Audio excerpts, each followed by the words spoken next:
Thank you. All right. Well, it is my pleasure to call into session the June 14th session of the Oregon Parks and Recreation Commission here in beautiful Redmond, Oregon.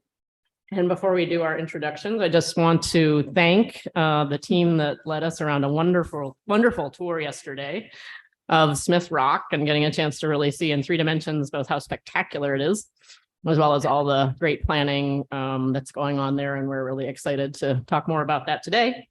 So I just want to thank Matt, Jenna, Fiona, Tracy, Steve, and Bridget just for the wonderful, again, tour conversations and time together yesterday. So thank you for that. It's such a spectacular place to be. And then also it's Flag Day, according to Steve Grasty, who informed me of that because he toured the flags this morning. Anything more to say about that, Steve? All I can add is it's something that is important to this nation, and I guess I don't want to go by a day in a public meeting without mentioning the fact that it is Flag Day, and all you got to do is take a walk around Redmond, and you have no doubt it's Flag Day. Great, thanks.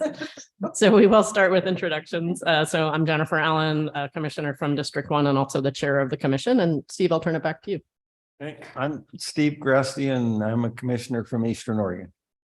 Vicki Berger, Commissioner from Salem. Liz Hill, Commissioner from Southern Oregon. Lisa Sumption, Director of Oregon Parks and Recreation Department. Jonathan Blasher, Commissioner, District 3 in Portland. And Steve Shipsey, Counsel to the Commission. Should we go around the room too? All right, let's start over here. I guess, do they need mics or is it okay to do it as it is, Chris? Chris is gone. It's okay. Go for it.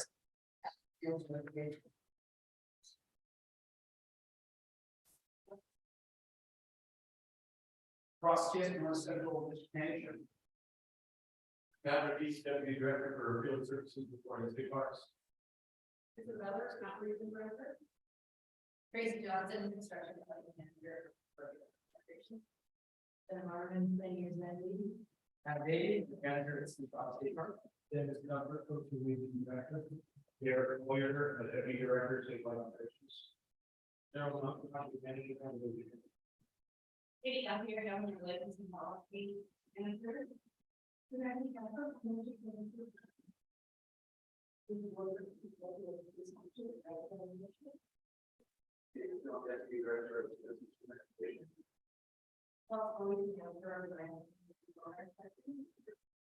Thompson, policy analyst.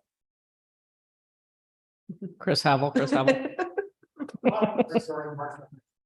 And our folks over here. James Morris, IT. Caleb Walker, IT. And then on Zoom, Doug, Commissioner Doer. It's great seeing you all. I'm Doug Durr, Commissioner calling in from unincorporated Clatsop County.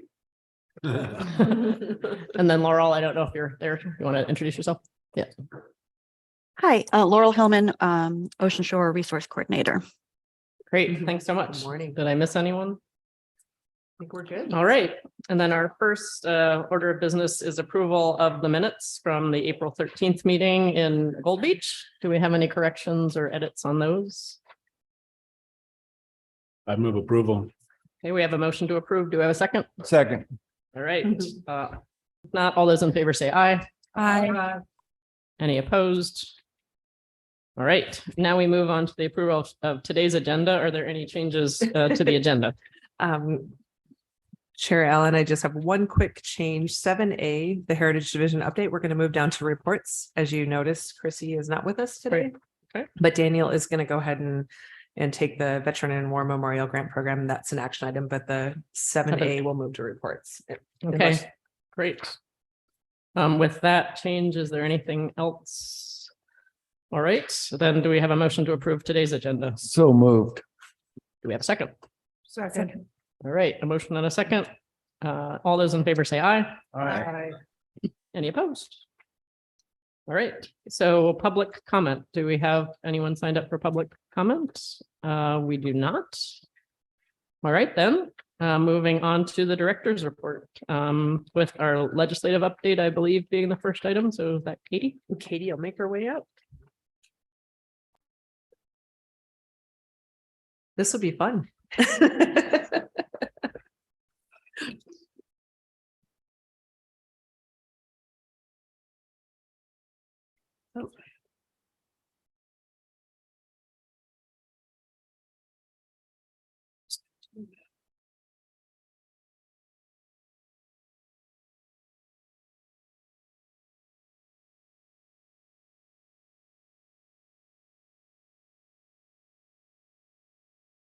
And then I think you need to share a screen. Are you sharing on Zoom, Chris?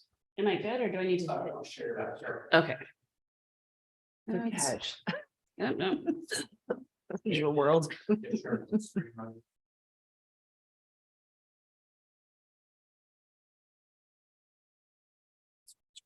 Okay. Share. Okay, and from the beginning. Okay, so we're good. Okay, here with OPRD. So legislative session, the exciting news is there's cautious optimism for a session return that could end session without a need for a special session. So there's not a lot of news about what is included in that, but maybe by the end of this week, there will be a return to session and we would complete the session with budgets intact and with no need for a special session. If all goes well, we should know more by then. The committees have pretty much wrapped up. And we're just waiting for a Christmas tree bill and a final Ways and Means Committee hearing this week, maybe today, maybe Friday. The Capital Construction Committee hasn't been posted yet, but that committee will be meeting and the Christmas tree bill will go through there.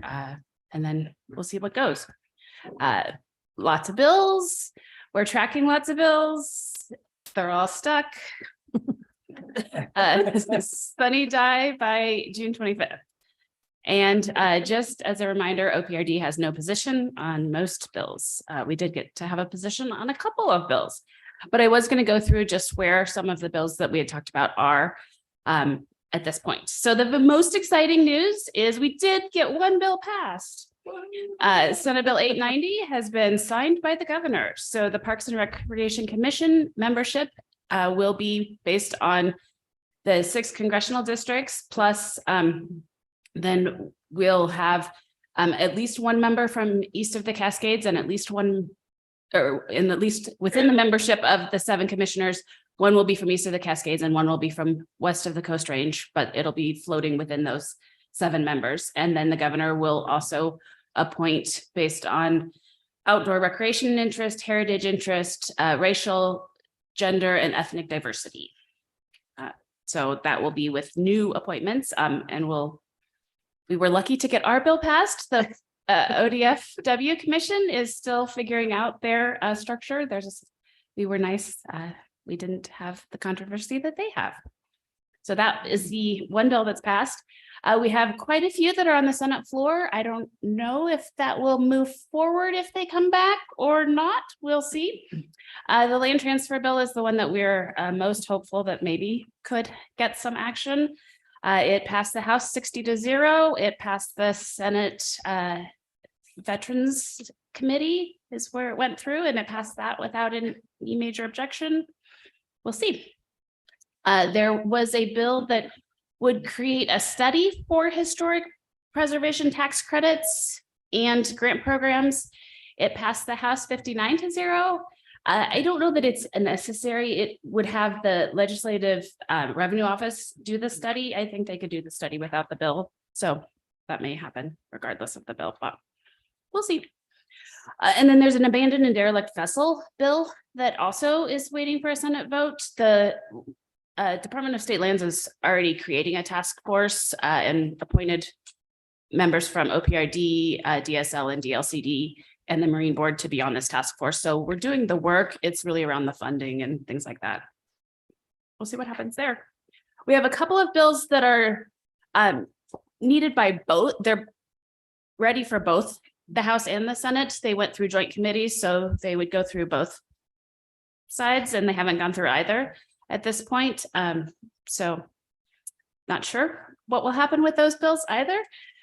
So Senate Bill 889 was our bill around the definition for Class 4 ATVs. We were able to negotiate with the Polaris dealers. Were really interested in the Class 4 definition. And so we worked with Representative Boshart Davis's office and the Polaris dealers and came up with a definition that they were supportive of that would recognize the future of the side-by-sides in class 4 as they transition to potentially electric vehicles, and that they're heavier, so it would increase the weight of class 4, and hopefully be a long-term solution for what the definition is, but also change the windshield wiper requirements.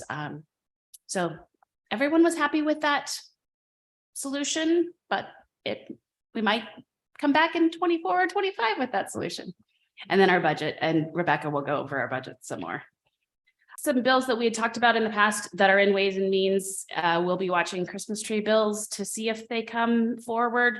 The Oregon Coast Trail Funding Bill, that was one that we worked with Senator Brock Smith. It would be $250,000 in general fund for the Oregon Coast Trail. And it's in Ways and Means. And then one that would require the LCD to go into rulemaking around bioengineering, but would allow us to do it as well if needed. And then the extension of the special assessment for historic properties, the sunset is in the tax expenditure committee. So we'll keep watching that to see if it happens to move forward. And then two of the bills, or a few of the bills that have not moved forward, that they just had a hearing and we don't expect that they will move forward. Our ATV safety education card bill, we did not get traction on that. Okay. In the future, we did talk with some lobbyists from the industry who may be more willing to help us work on that bill. So but with maybe not the agencies pushing it, but industry groups. Mhm. The night sky bill, there was a lot of interest in that. And so that may come back in the future, looking at dark sky protections. And I just wanted to bring up the board and commission bill because we had talked about it in the past. We were amended out of that bill, so it wouldn't affect the agency at all. It didn't move forward, but it wouldn't have affected the agency. And What was that, Bill? this was a bill that was introduced at the toward the end of session that changed all board and commission memberships, and it would have required that we had 9 members on our commission, Okay. but we were amended out of it. So it didn't move forward, but it also didn't include us. Are there questions that I can answer? Commissioner Grassley. Can you go back to House Bill 2914A? The Yes. derelict vehicles or vessels. Tell me again, who's working on that and where it's at? So it's the Department of State Lands is lead on that, but it's a coalition with Department of State Lands, Department of Land Conservation and Development, Oregon Marine Board, and then we'll be involved as well. Our interest is really around the ocean shore and the submerged and submersible lands piece. And it's an issue around funding, and a lot of it's around funding, but then around responsibilities. So it's a personal thing for me, but just be aware of it. Maybe as if this moves on ahead. Right now, today, there's a raft stuck on the Hawaii. He's been there since May 27. And there are at least 3 others that I know that have been stuck for a long time. And there's a fair number of people who would like to go, in my mind, steal them, but recover them if you would. And so as this moves ahead, remember that's a scenic river. So we have a role. And I'm not sure what this means, but you might think through how that could impact things like whitewater rafting as well. Yeah, no, I think it's and that's where the task force working together, because Marine Board has a small fund and they have a role. So Marine Board gets the call initially, and they may be able to help in that situation. And that's who we turn to often. But nobody has all of the funds needed right now. So it is definitely a multi-agency issue. Thanks. Katie, will you go over the details of our commission bill so everybody understood that? Sure. Just how many? Because it's confusing with the 6th district and the east and the west. Yes. So there will be 1 member from each of the 6 congressional districts, and there will be 7 members total. And within the 7 members, at least one will be from east of the Cascades and at least one will be from west of the Coast Range. So it'll be a moving, so one of the 6 could be one of Yeah. those. Yes, so it provides that flexibility. And we'll have to just track that.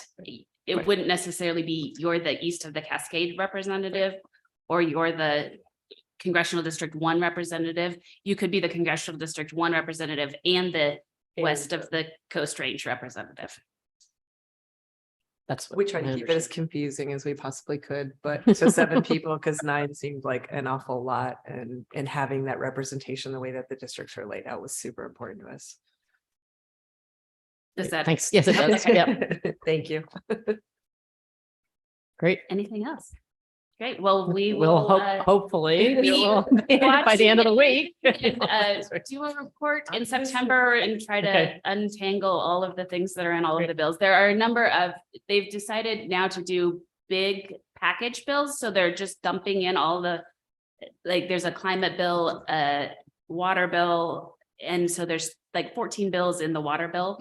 So it'll be unpacking whatever does end up passing.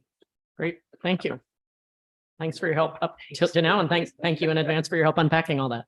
Oh, I had a Yeah, question yeah. that's probably not, it's not Commissioner really Blatter. related to like policy, but in terms of boards and commissions and knowing that there's a pause on there, and this is probably more a question for Lisa since we're talking about it, but is there any conversation about like the recruitment process for how people get informed about that? And so I guess there's an opportunity, if nothing's moving forward, that some brave souls may start thinking about how to make it more transparent or facilitate having more representation across all these different boards and groups. So I don't know if Katie, if that comes up at all in these other like policy level questions related to boards and commissions, or at least if you've heard anything new from like governor's office around recruitment.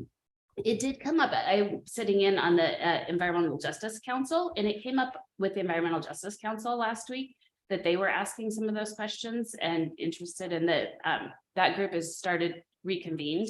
So the council was interested in it, but we also have the state agencies that are meeting that are liaisons to that council, and that group is looking at it as well. So I think that there may be some interest there in how state agencies are working together to do that.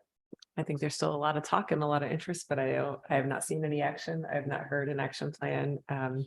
Chris and I have been secretly talking about in that Courageous Soul move because of the pause of being able to recruit, that actually what you did was more recruitment than we've ever done. So thank you for getting us candidates. We've Send never an email. sent it in an email to different, but it did a lot. I mean, it brought different folks forward that we would have never had an opportunity to meet or talk to. So we've talked about maybe over the summer. Here's the hard part, right? Is with any type of recruitment, if you're not able to action on the other side, you lose potentially good candidates. And so that was the difficulty. Is you two gave me names and I talked to people, get everybody into the whole workday thing. And then all of a sudden it was a screech stop, and now I'm having to reach out to like 12 people to say, hold on.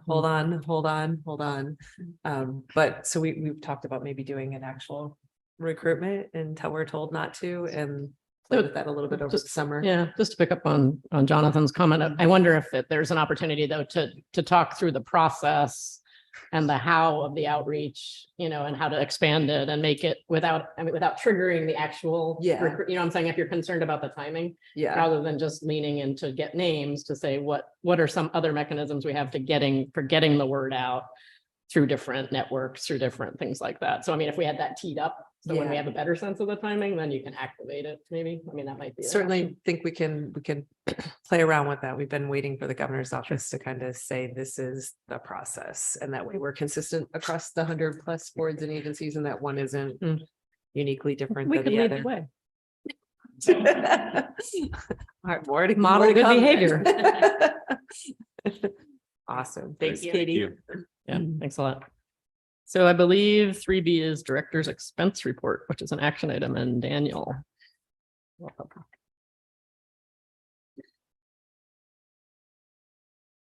Good morning, Chair Allen, Director Sumption, members of the commission, Daniel Killam, Deputy Director for Business Administration. According to the Oregon Accounting Manual, we have to bring forward the director's expenses for the previous calendar year and have those documented in the minutes of a commission meeting. So that's what I'm here to do. It's short. She spent a lot of money, as you can see, about Nice to actually be out again. So it was all checked out by our administrative team, as are all expenses that are incurred by OPRD employees while they're on business related activities. And so the action that we're asking for today is for your approval of her expenses for calendar year 2022. Madam Chair. Can we move acceptance You may. instead of approval? Sure. Because we didn't approve Okay, any sure. of that. Oh, she So does. one thing actually I was going to add to the process piece is that the chair of the commission actually does approve all of the, sees all of the travel expenditure up and reports as they out. come along during the year. So there is a role of the commission Which is how I've as seen. the chair, but your point is well taken that. It always. I seems always hate extra. to say I approve of something that I've had absolutely nothing Yeah. to do with, and Will you accept that the chair approved? I will accept, I move the acceptance of the chair's approval of this item. Perfect. And the good due diligence of staff as well. It always feels extra. See, you Second. second it? Okay, we have a motion and a second. Any further discussion on this? I have a question. Yeah. What in the world is exceptional performance leave? It says there is. So the state of Oregon has something called the exceptional performance leave, used to be called discretionary leave. So I have to retrain my brain after 20 some odd years. And so that is the only tool that we have that we are allowed to management service employees. We can extend up to 40 hours. I'm looking at my year. experts, 40 hours a year of exceptional performance leave for exceptional performance. And so that's Since a tool that's out there. Since you have to work really hard to take the leave you have, I'm not sure what you would do with it, but we would love to give it to you if I you was like, extra leave, yay. Because the next line tells you that I also had to do a vacation payout because I lose vacation every month. So give me more. It's a good tool to have. I just is a wish we good could tool. use it for represented staff is how I wish we could use it. Thanks. Mhm. Good question. Any further discussion? If not, all those in favor say aye. Any opposed? All right, then. Passes. Thank you, Daniel. Okay, thank you. And we have Chris with an offshore wind planning update.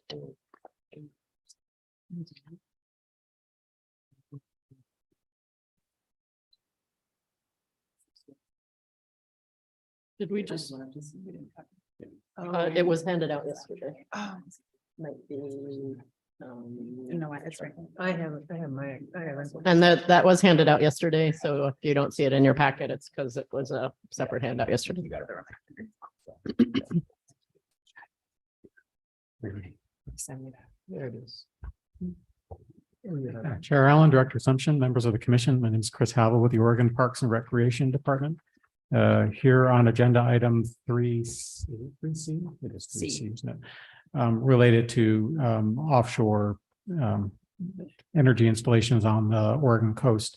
The Federal Bureau of Ocean Energy Management has been working for quite some time now to identify areas offshore of the entire United States that are feasible for electric energy production using a variety of technologies, some moored to the ocean floor, some floating and anchored offshore.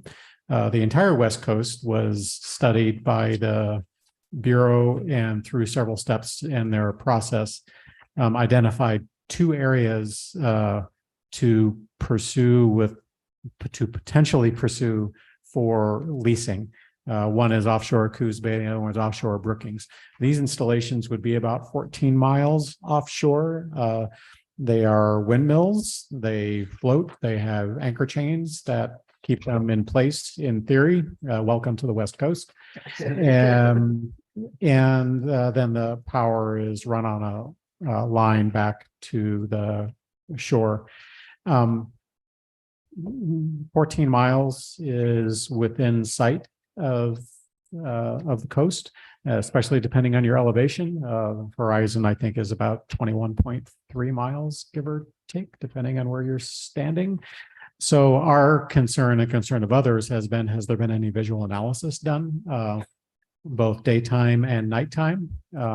Being able to see those structures and being able to see the lights on those structures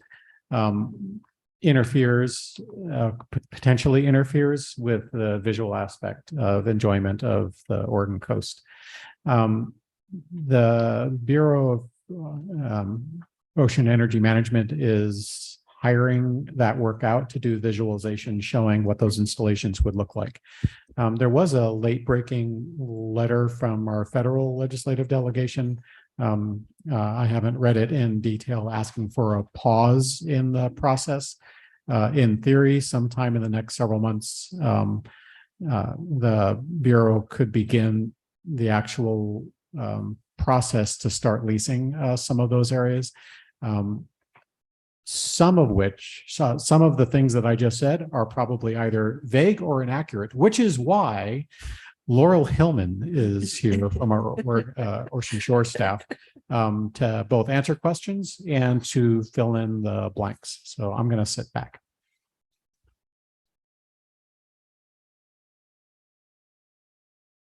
Welcome, Laurel. There we go.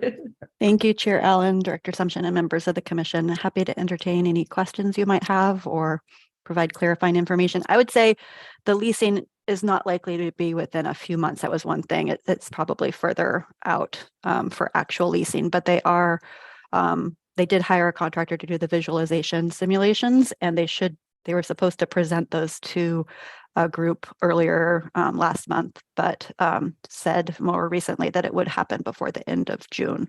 But that was before the letter came out from the governor's office and our congressional delegation. So I'm not sure if that's been delayed as well.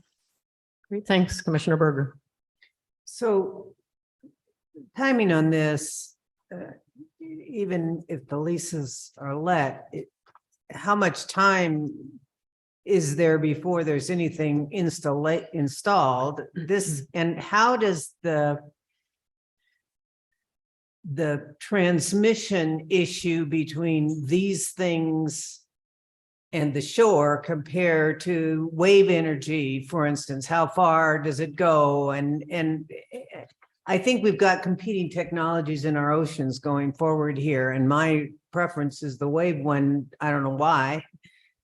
Except they do tend to be lower profile. Right? It isn't just the visual, the birds, but on all of these, I don't know what fish impacts are, and presumably they're not looking anywhere near There's been a lot of discussion critical. about that as well. Yeah. We're a long ways out, but these are all questions that are popping into my mind that are all going to impact, particularly when they start hooking up these things to us. Well, and I don't want to anticipate problems, but we got problems here. Yeah, and they would need ocean shore permits to come under the ocean shore with those power. So that's because we're expecting an increase in all sorts of underground crossings for data and for power. It's going to be a busy time on the ocean shore, and we're working on workshops for you that will lead to some policy discussions about how we approach our management both above ground and below ground on the ocean shore. Laurel, I'm glad you're there. Commissioner Grasty. So a couple of things. And first, visual on something 14 miles out, I'd be really curious to see a picture of a ship at 14 miles. I just can't imagine quite what it is. I also want to share one tidbit that may be helpful for Oregon Parks as we work through this whole process. In a former role, I worked really hard on some siting of wind power in a controversial location. And the one thing that developers never wanted to hear say was FAA approves lights that turn on by radar when an aircraft is within X number of miles. Those are way more acceptable and way more expensive than just having a dang flashing light all night long. So if this moves ahead, and I would guess from the height, they're going to be required to have lights, I would hope that Oregon Parks would be one of the proponents that they are forced into putting the radar system on, so those are not on all the time. Anyway, Yeah, my Very helpful comment. Doug has his hand up. Commissioner Hill. Yeah, two questions. Both are in Southern Oregon. Is there a reason that Washington or California don't have a proposal that was I put I forward don't by know what the BOEM? status of those maps are for those other states. Laurel, do you know?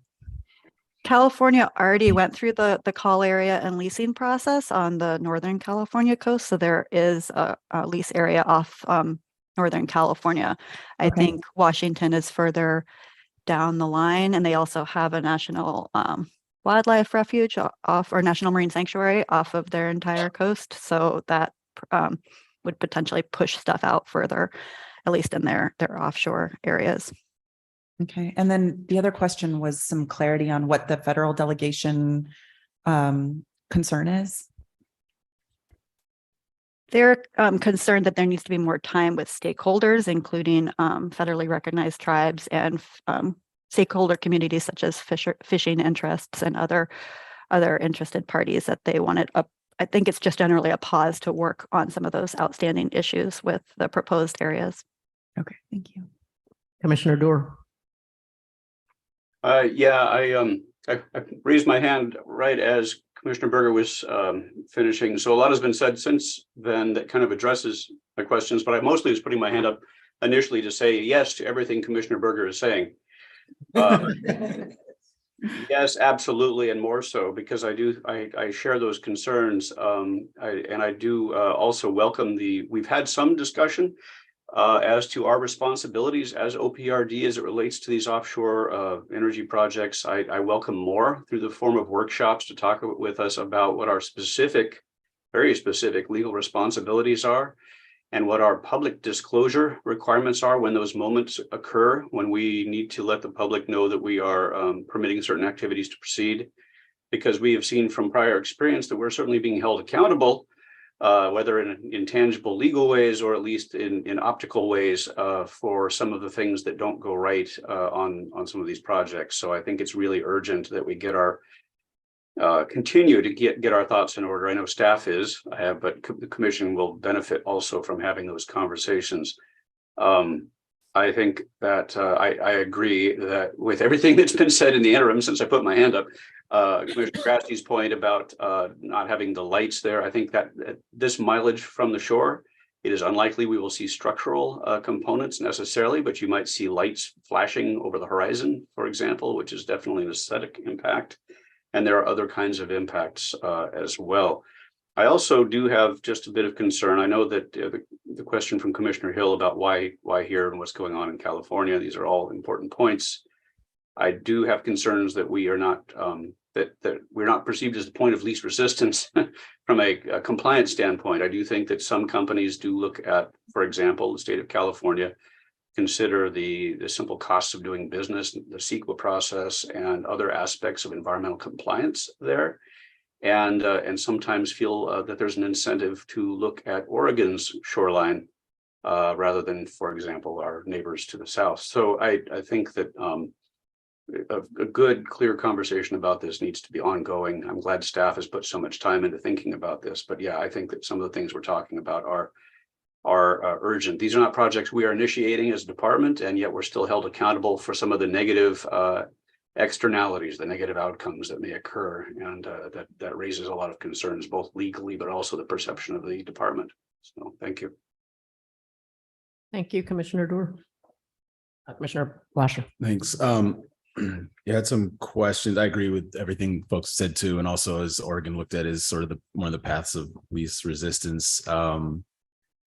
Since I'm not an energy expert or not even a novice, what does 3 gigawatts of energy, like what is that power? Because I see in here that the goal is to get Oregon to 3 and 15 for floating offshore and 30. Like, can someone contextualize that? Like, is how much is it going to run this room? Will it can it charge my iPhone? We don't know. Because I think this thing, like with these evolving technologies, which I think is important to look at different energy production and all of that. But where do you use path of least resistance or sometimes trashing natural resources, and just unintended consequences. And so understanding the scope and scale, I think might help a lot of folks to understand like, hey, here's how we're progressively trying to patch this or build up this nationwide energy infrastructure and global energy infrastructure. So at some point, maybe good point. a work session, a little bit of like on that, because I'm also curious what we've learned from other countries. Like I think like the North Sea off the like Netherlands, don't they have a lot? And so it would be interesting to contextualize this a little bit as we're going to be making some of those difficult decisions. Yeah. Okay, great. And then the last thing, I don't know where they're thinking or talking about, right? Like the big one, the Cascadia earthquake, like what does that potentially do, or major earthquakes if you have a bunch of things that are tethered in the Pacific Ocean that end up floating all become around. rivers in Eastern Oregon is what they become. They just sort of wash up over. Yeah. So, but I guess that's, so anyway, a very, very interesting. I'm glad that we're a lot earlier in the process in these conversations, which I think is really healthy, so that we can be as informed as possible and help share that information with the public. So Yep. Laurel and crew have been doing a terrific job looking at it, understanding it, and pushing us into position to comment. So I really And we could appreciate it. certainly bring staff from Department of Energy in to do a work session. Yeah, I was- interesting. I was going to say similarly, a work session, and also maybe just so understanding and potentially hearing from the other state agencies and their Yeah. roles and different things, because I know this is one where there are different folks I'll doing make a different note. things and being able to understand that. Commissioner Grassley. So without being too flippant in response to Commissioner Bleicher, the 8 gigawatt at maximum output on a Tesla charging station will charge about 300 vehicles at the same time. 1 gigawatt.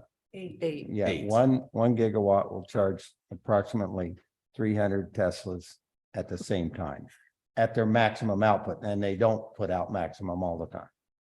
But gives you some idea. So this was 3. So this is 3. So 900 That's cars our getting Teslas. charged at the same Yeah. time. I don't have a Tesla. I'd have to ask Agent Shipsy about that.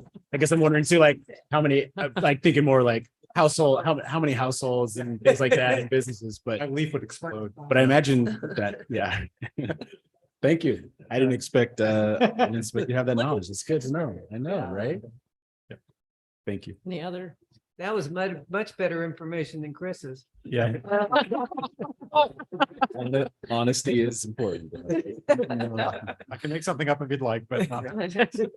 We just wanted to All get, right, sorry thanks. for the last. Thank you, Chris. Thanks, Laurel. Because it was one we wanted to get to you because it was like, we'd rather Yeah. do it now than September. Oh, yeah. It's gonna be here Gotta before we have know it. it.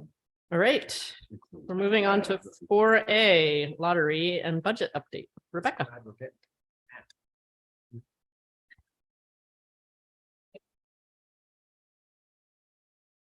Hey, good morning, Chair Allen, Director of Functions, and members of the commission. I think I'm going to start out doing this. Yeah, right. It's been the week. Forward. So I'm going to start on the known, which is agenda item 4A on the lottery update. The last forecast that was released on May 17th in 2023. So for the current biennium, the forecast did show a decrease for the 21-23. However, there was an increase for the 23-25.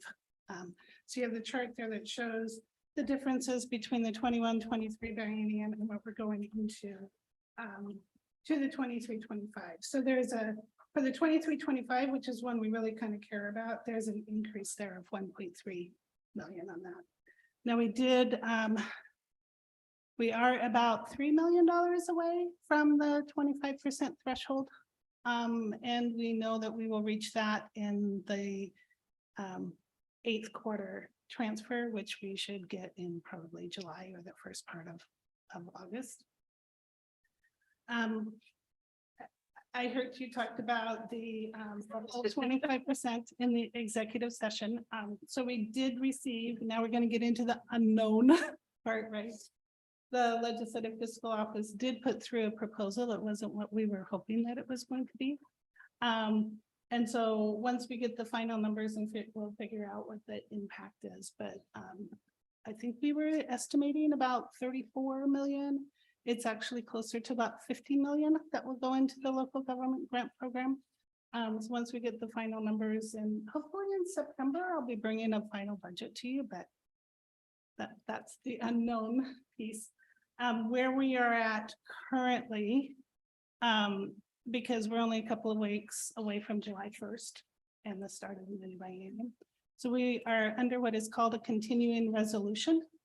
And DAS has given us our 8th quarter allotment. So what we're currently spending in the current biennium, they gave us for the first quarter of the next biennium, up through September 15th.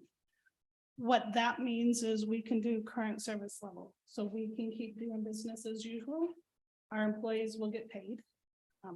We can't do new programs. We can't implement any of the policy packages that were in the budget. We can't hire any new employees, but we can keep doing business as usual.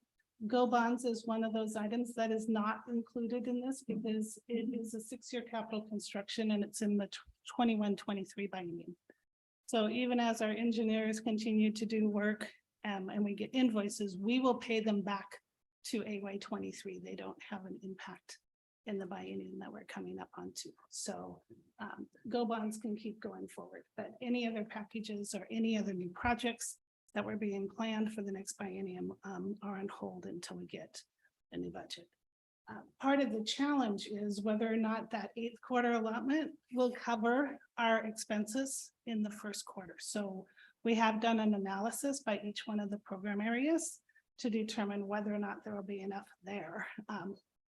The interesting piece on this is the governor can do continuing resolution for the amount of our 8th quarter, but she cannot amend that unless our budget bill has been approved and is sitting on her desk for signature. And obviously that's not where it's at right now for us or any other agency. So we've prepared an analysis. There are 3 program areas we have some concerns at that may not have enough limitation for, but we'll be tracking it and monitoring it. One of them is our director's office. Only on the other fund side because we don't have a director in the Office of Outdoor Recreation, which was lottery funds. So we have some savings there on the lottery fund side. The other is our direct services and central services. And a lot of that has to do because we're in season, right? And it's a really busy time for us right now. So we'll be watching the spending in those areas and make sure that we stay in alignment on that. Our budget did make it through the subcommittee and passed. It went to the House and was voted on and passed. So it's sitting in the backlog for the Senate to come back. So if they do come back, right, and just go through and sign and approve, then we should be okay. If it's a short session, we'll kind of see how that goes. It might be a little bit longer, but I don't know that I can answer questions. I have some. She could give you more questions. Yeah, I can do this. I do have what Legislative Fiscal Office, what their recommendation was, and we've done a comparison on that between what was in governor's recommended budget and what they've recommended. What we don't know as any of the increases to the DAS assessments and some of those packages that DAS put into the governor's recommended budget, because that was taken out and it's in another package and we don't know where that package is at or even what the number of it is. So we don't know what our assessments are going to look like.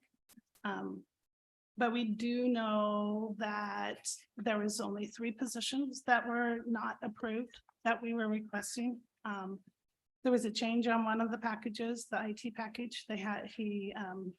He reduced that and made some changes. He, meaning Matt Steiner, our legislative fiscal officer, our analyst.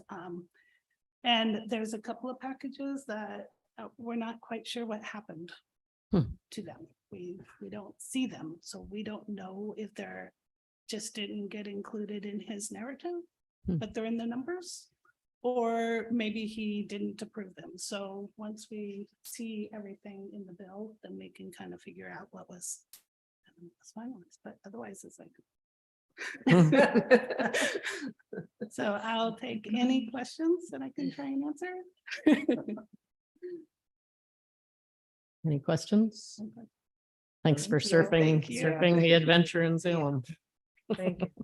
We both have Great. said it Thanks a can't lot, get any Rebecca. weirder over the 20 years that we've been doing this, and it just gets different. So we're moving on to real estate, 5A, the North Santiam transfer, and welcome Lad. Thank you. 5A is an informational item. It was brought to you earlier in September of 2021. And it has to do with North Santiam State Recreation Area being transferred to Marion County. North Santiam State Recreation Area is approximately 121 acres spread out across a few different parcels, approximately 30 miles east of Highway 22. Marion County gave us the original park in 1937. There have been some additions to that park and to bring it to where it currently is now. Historically, the site was supported by volunteers and staff from Detroit Management Unit, which is 23 miles away.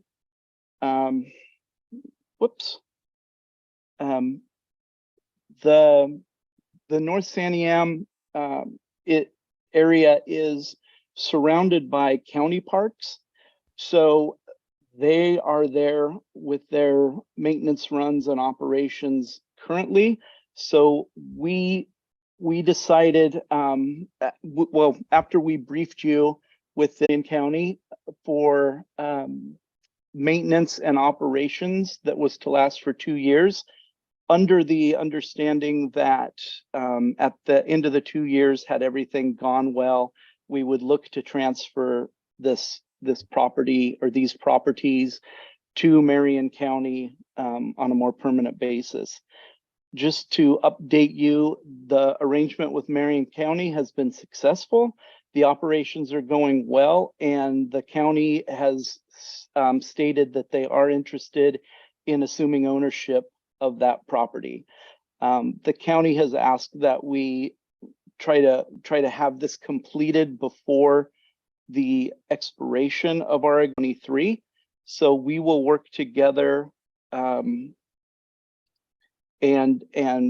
bring back an action item to you guys probably in September.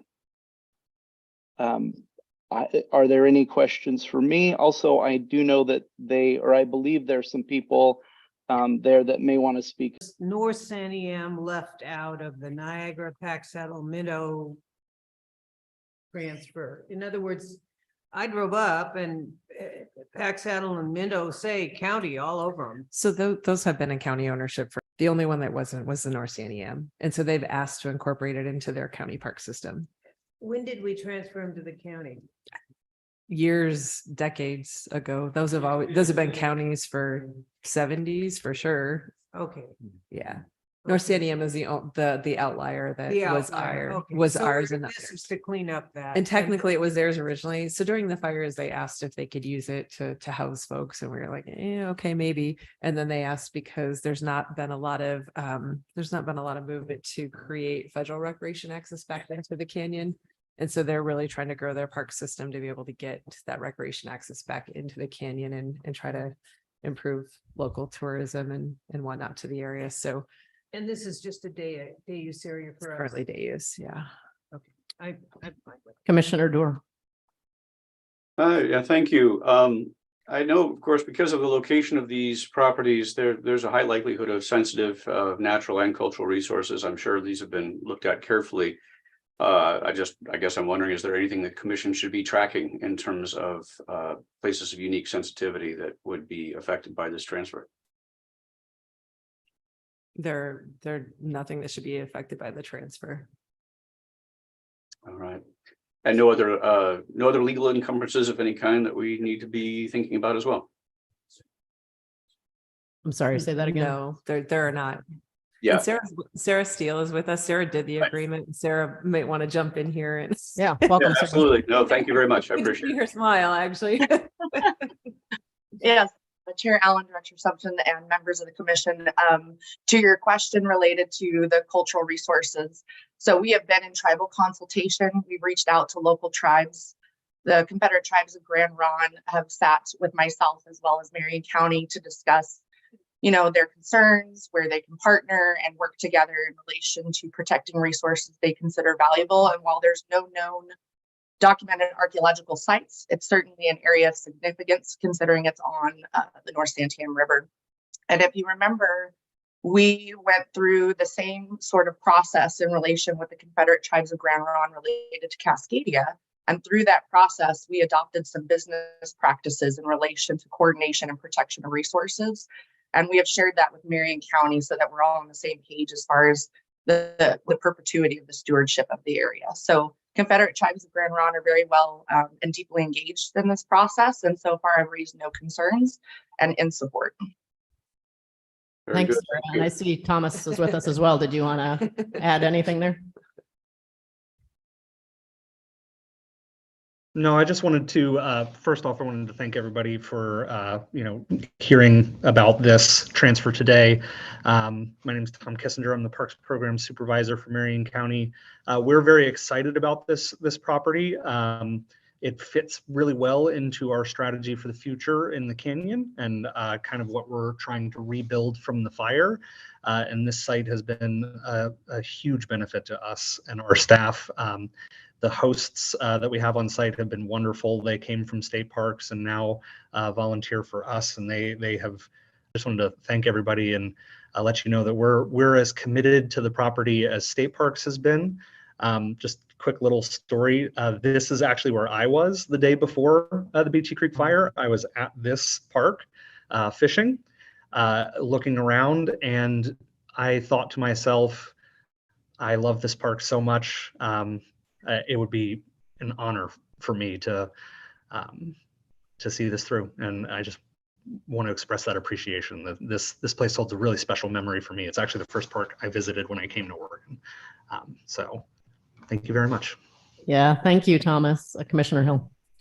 Thank you, Thomas. That's really impactful. Thanks for your story. But I also just want to say, as we're thinking through our disposition strategy, this is a great example of a natural resource that is valued and not natural resource, a natural area that is valued by the community and by other folks in the state of Oregon and can be well managed and well valued by a local entity.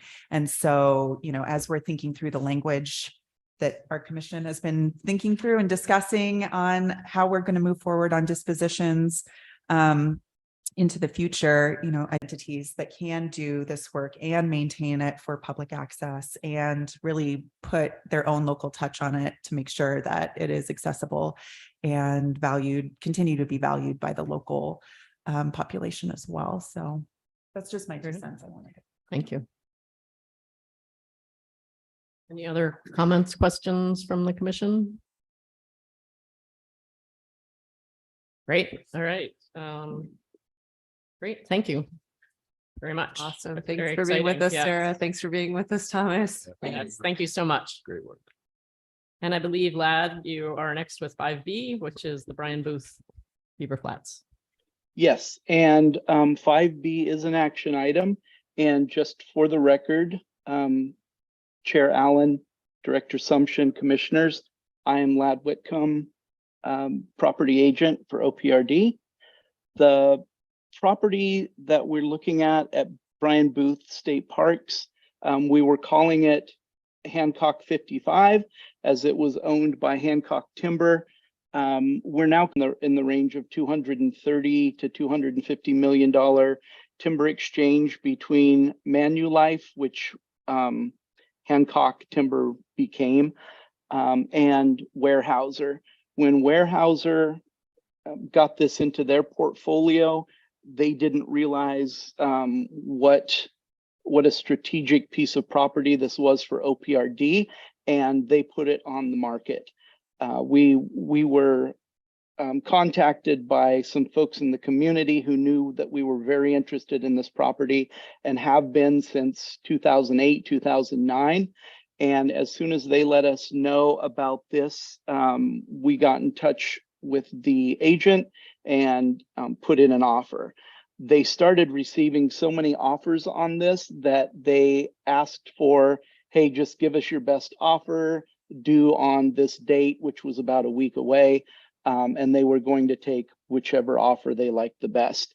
To keep our foot in the door, I asked if we could have some time to, I submitted an offer, but I asked if we could have some time to appraise it. We got it appraised very, very quickly, that fit with their time frame. An excellent appraisal was done, and the appraised value was reviewed. It appraised at $250,000. And what we did there was offer them 10% over appraised value, because this is such an important and strategic piece of property for us.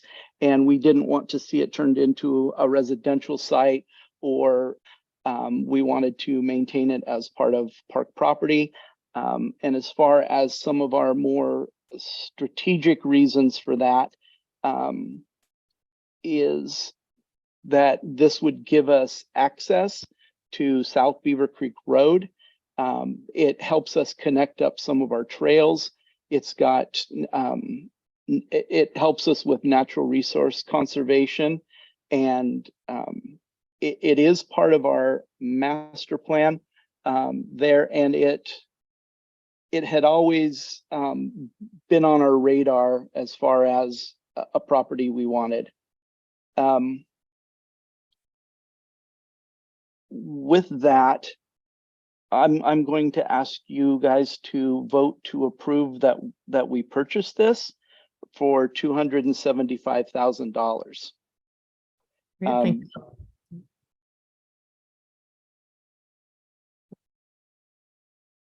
Hi, Chair Allen, Director Sumption, members of the commission, J.R. Collier, Deputy Director of Operations. Just a little more background on the property as far as the impact and value to our operations out on the coast. Brian Booth State Park, the complex of the property is about 1,300 acres, and it's split by Beaver Creek Road and the estuary of Beaver Creek. And what this does, Brian Booth is a complex of parks making up Beaver Creek State Natural Area, Ona Beach State Park, and then the Brian Booth kind of upland property, which is that large green shaded area south of Beaver Creek Road. Those parcels are split, as you can see on the map, kind of split in two, and there's roughly 3 properties that would be able to make a good, efficient operational connection between those 2 parcels. And one is a pretty large parcel that recently came up for sale that was well in excess of $1.5 million in value. A second parcel that has not been on the open market and had no appearance of getting that way anytime, and then this parcel. So this parcel is for 55 acres, a pretty affordable option for us to be able to get an operational connection between these 2 parcels that are split, not only for management, being able to access for staff between the 2. If we did go for in future development of the uplands of Brian Booth, being able to have public access down to South Beaver Creek Road, which would get them from that upland property over to the main trail system that's already in place at Beaver Creek State Natural Area.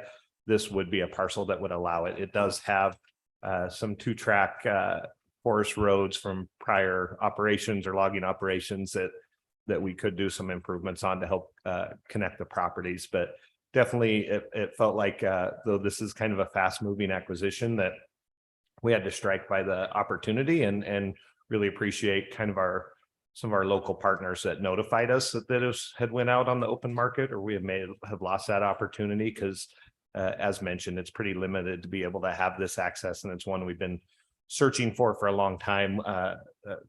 Hancock Timber, now Manulife, we had been on there every other year checking in about properties for a long time, and then we're surprised that they had made this transfer, and we didn't find out about it because they But as everyone has experienced, probably turnover, that maybe just the message got lost in the transfer, but excited that we were notified at the time we were, and that we were able to move quickly, and things seem to have worked out. But I really do think it'll help us operationally connect these two pieces. Great, thanks, JR. Commissioner Grasty.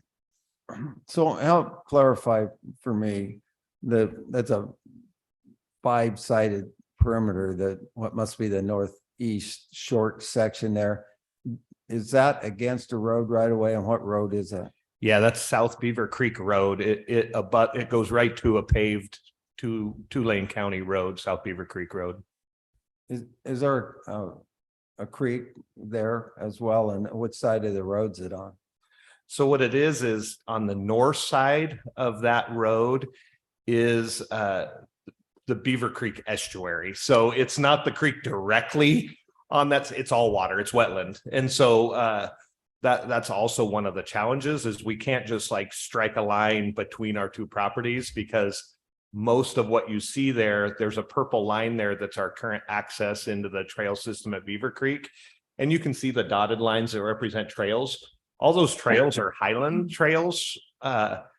Everything outside of those trails is wetland. And so it's not really feasible or amenable or easy to get access at any random point. You need to kind of do it under existing accesses. And so having this place come down just so close to that already existing access is pretty fortunate. We have other questions or comments from the commission? I had a question. And what's the size of the plot? You said 55? Yeah, it's 55 acres. Okay. I appreciate staff looking at the new policy that we're going to be adopting and applying that criteria, especially around urgency and being thoughtful in picking up this opportunity and making sure to get a foot in the door. I know it was on our list of discussion in the past, and so this came up quickly. Glad that we could be in a position to have a competitive offer on something that's going to provide a lot of value to the public in the future as we look to develop more of this complex. So yeah, I would move approval. All right, we have a motion. Do we have a second? I'll second. Got a lot of seconds. Got a second and a third. Any further discussion on this? All right, all those in favor say aye. Aye. Any opposed? All right. Approval, and I second the thanks to the staff for moving ahead strategically and expeditiously on this opportunity. Okay, so we're on to 5C, I believe, adoption of real property acquisition policy. Well, go figure. Isn't that a good segue? Okay. Thank you. And the one in our packet was different than the one that was handed out yesterday. Oh, The one in the packet is different. Oh. Got the one, the old one. I got the. Okay. And government years. What's the difference?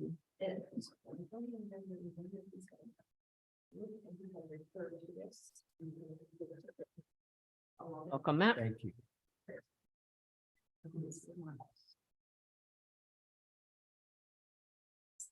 Carry on, I'm just. Chair Allen, Director Assumption, members of the commission. Good morning. For the record, Matt Rippey with Oregon Parks and Recreation Department. I'm here today seeking approval for item 5C, which is an update to our what used to be the land acquisition and exchange policy that has been retitled to the real property acquisition policy. The draft, there's several changes in here, and we'll walk through each of those. But really reflects a lot of the work that we've done in workshops over the last few months. And I want to make sure and take the time and just thank you all for the guidance and perspective and patience too, as we've taken some months to get through that. I think that you'll see those conversations reflected in the updated goals and criteria in particular. Policy approval doesn't normally come to the commission, but because these tasks cannot be delegated to the director, this policy does come to the commission.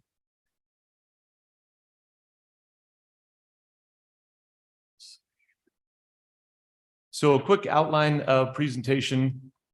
I wanted to talk generally about changes that really I think probably have to do more with the tone of the policy, the 2011 version versus this draft version.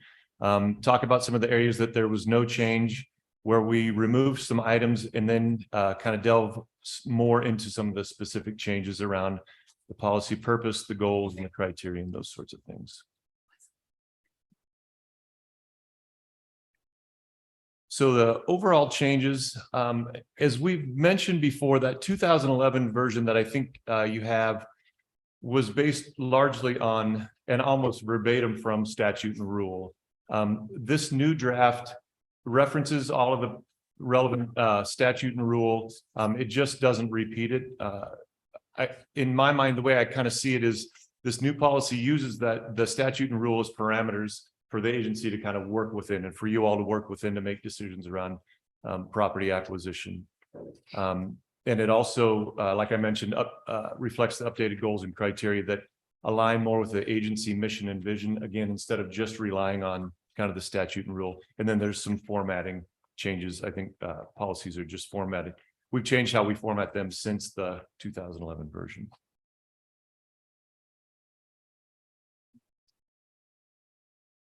So because of the statute and rule, these are the things that were not changed in there: the scope, the authority, laws, policies, procedures, definitions, all of those kinds of things were kept the same.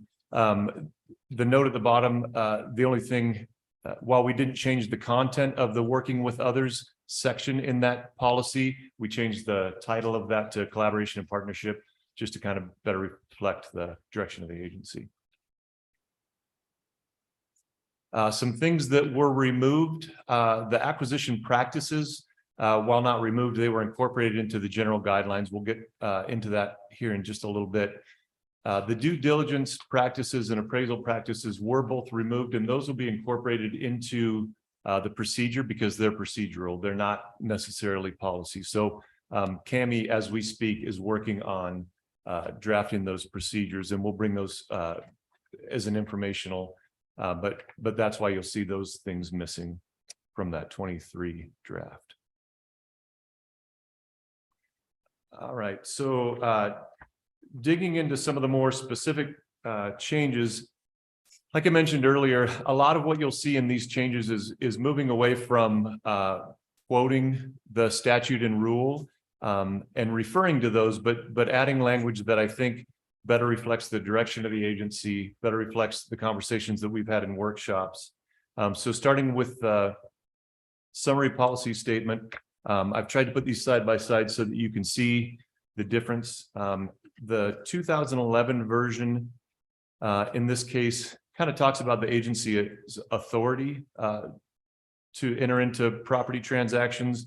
And then it's a little bit more process-based, I think, that summary policy statement, whereas the new one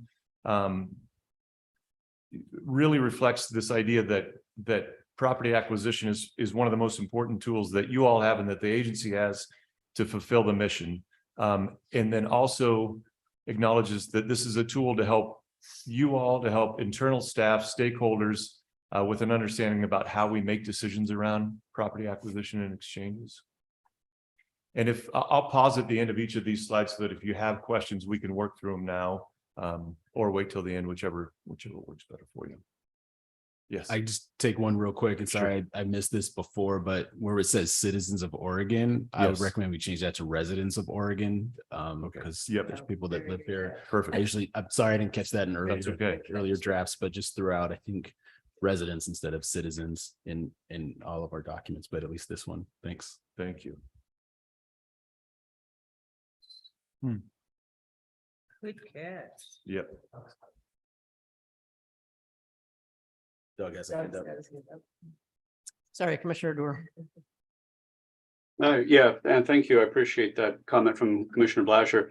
I just one as a kind of philosophical question. I'll keep it short. But the original statement, of course, refers to fulfilling our mission. We've taken out that language and talk about public benefit. And yet, to some extent, the guidance we receive in our mission statement as a department is helpful. It's interesting that it was referenced, the mission is referenced in the original, but it isn't actually articulated as to what it was. The current form 2023 doesn't allude to the mission or even really provide language that references back to the mission statement. I'm wondering if that was an intentional shift, and if we, and again, I'll apologize here, but say, in which ways is our mission statement manifested in the language as we go forward through the larger document. Thank you, Commissioner Dewar. And I think you'll see that it is further explained in some of the next statements that we'll go through around the purpose, and especially once we get into the goals and the criteria. It definitely talks about the natural, cultural, scenic, recreational resources. All the things that are referenced in our mission statement are referenced in here. And not to say that not be repetitive. And again, once we go through these, we can always come back to this one and add that if we. Understood. Yeah. And to some extent, this needs to be streamlined on the front end anyway. A mission statement sometimes can help you to streamline it, but simultaneously, if we add it to what's already here, it would become bigger than it maybe needs to be for this initial summary statement. So anyway, I'm interested in, as you talk about this, discussing how the mission has been sort of thought through and recast in some ways in this 2023 draft, because I know you've been thinking about that and it's come up in our conversations as a commission. And I think that it's great to highlight that as we go through. Thanks. Thank you. Commissioner Grassley. So, I can't say thanks enough for all the effort and time and thought that's been put into where we've gotten to. And I've been struggling for a couple of days and trying to figure out how to say this, but as we talk about acquiring real property in a policy, I have to admit, and I will probably always say this, that we need more park property on the east side. And I guess I want to be really careful that this isn't focused on one part of the state as opposed to all the state. And further down, we talk about the Oregon coast in it. I don't want to take anything away from the Oregon coast, but I want to add a whole bunch about Eastern Oregon. And so without prejudice and that whole thing, I'm not sure how that fits in our policy statement. And I know how late this is in the process of establishing policy. No, Commissioner Grassley, it's a great comment. And I think we made one minor edit to, I can't remember which one of the criteria. When we get there, I'll point it out. But essentially what it does is identify, I want to say it's in the mission impact criteria, and it talks about making sure that we have, representative samples of different resources across the state, whether they're not represented or underrepresented, which I think might get to your point in areas maybe where we don't have the number of properties that we should or would like to. So when we get there, I'll be sure to point that out and see if that maybe helps check that box a little bit. Thank you. Thanks, Matt. Yeah. Any others before we move on to the next one?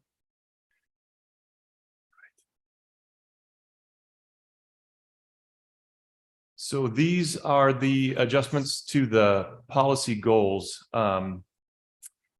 The 2011 goals there on the top are, we found they were a little bit repetitive of the summary, and again, a little bit more procedural.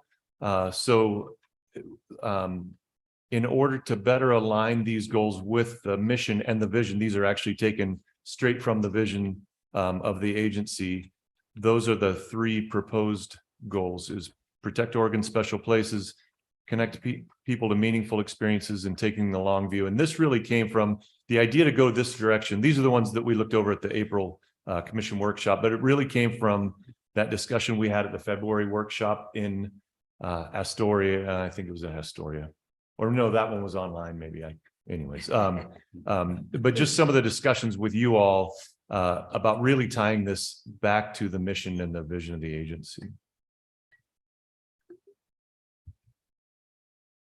Any questions on that one? This is Commissioner Dewar. much better language. Thank you. Huge. Commissioner Dorr. Commissioner Dorr. Yeah, and my apologies for doubling back to this, but I guess here too, we speak, for example, of connecting people to meaningful experiences, and specifically here we name recreational and heritage experiences, whereas our mission statement would also say natural, scenic. And I'm wondering, was there a conscious decision to not include those components within this description of what meaningful experiences might entail? Was there a basis for that, or is it Commissioner Dewar, no, there was not an intention to leave off some of the natural or scenic resources in that, and I can bring that back and definitely add those in. Yeah, I apologize for bringing it up at this point. This relates, I guess, my mention of the mission statement at the beginning reflects the idea that there are places where we could, if we wish, still invoke those the other aspects of our mission statement, essentially, that are also part of this, because I feel like a big part of our role is connecting people with what could be construed as recreation or heritage experience, but there are many other kinds of experiences people have in state parks, our state parks, and some of them relate to direct engagement with the natural world in ways that aren't maybe in a strict sense recreational or heritage, and the same with scenic responsibilities as well. So I want to make sure that we're inclusive in terms of how we construe our mission, aligning ourselves with our mission statement and a very noble sort of spectrum of those obligations we have, but also within our mission statement saying that we're connecting people to those things. So we're not just preserving nature in the abstract or scenery in the abstract with nobody to observe and appreciate the scenery, which would be ironic, but to provide those opportunities for meaningful experiences and engagement with the full spectrum of things that we seek to preserve and celebrate in our parks. So this is why I'm mentioning the mission statement, I think, is just to make sure that when we have lines that allude to our various parts of our mission, that those concepts are in there if we have the opportunity. Absolutely. No, I think it's a great point, and I think that's an easy and a super relevant fix. Thank you. Yeah, I appreciate it. I appreciate your patience with me. No, very good points. And thank you for adding the access piece, because I think that's always our hesitation is when we say those things in the mission statement, sometimes folks lock into those things, and being able to provide that access piece is super, super important. So we'll wordsmith that. We will, and getting to the access piece, that is very much in the criteria. And again, once we get there, I can kind of point that out. But we do reference that. I have a small comment, and I won't wordsmith it here. I promise. I can go offline to offer some, but it relates to the take the long view and then the second sentence. So it sets it up as those are potentially in conflict, and there might be a way to reframe it as a both and, not only but. So I won't do the wordsmithing here, but it's like conserving resources by using sound methods is part of the long view, and you know what I'm saying. So I have some ideas about the but part. Okay. Yep. Sort of makes it feel like it points to there may be tensions, but I think it could be a both and rather than yes. They're not mutually exclusive. And I have some ideas, but I won't do it here.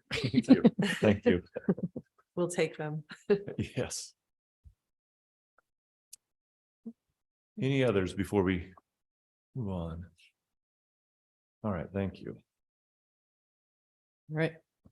Can I interject one, like Commissioner Blasher earlier recognized that we should change citizens to residents.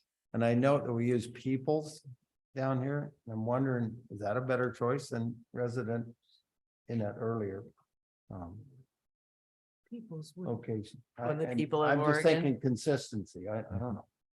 instead of residents, use the word people of Oregon. Yeah, I have more just a concern with citizens. So Citizens, like whatever the So replacement Oregonians, is. maybe? Okay. Yeah. Yeah. Okay. I think just we know that in this country, like citizenship is Is fraught with a lot of different challenges, and it's not, it's not representative of who's here and contributes to making this a great place. And Okay. Thank you. Thanks for flagging that. Appreciate it. Yeah, no, we'll go through so we're consistent. Yeah.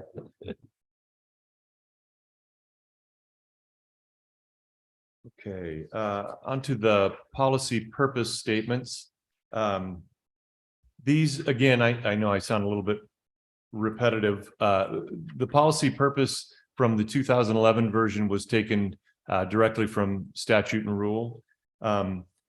The 23 version references, and I think just changes the wording a bit to better fit kind of updated language and better reflect the agency. Here. It also notes some of the limiting factors that we have around agency budgets, capacity to be able to manage and maintain property within the new draft policy purpose.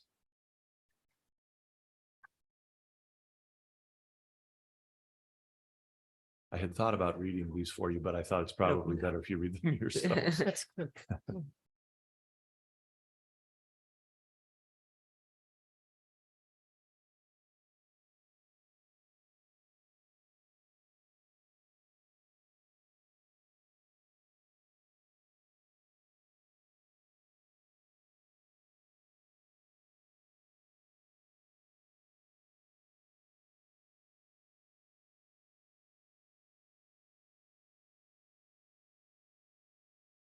Any feedback, comments, questions on this piece?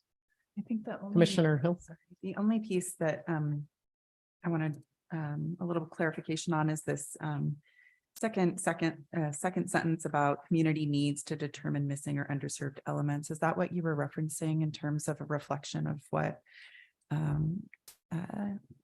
couple commissioners on this commission are interested in, a better representation around the state? Or we have it in the draft purpose statement here, but we also have it within the new goals, criteria as well. okay, Yes.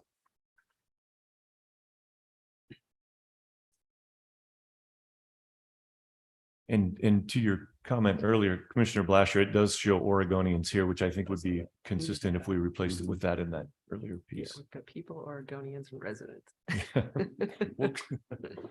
Yeah.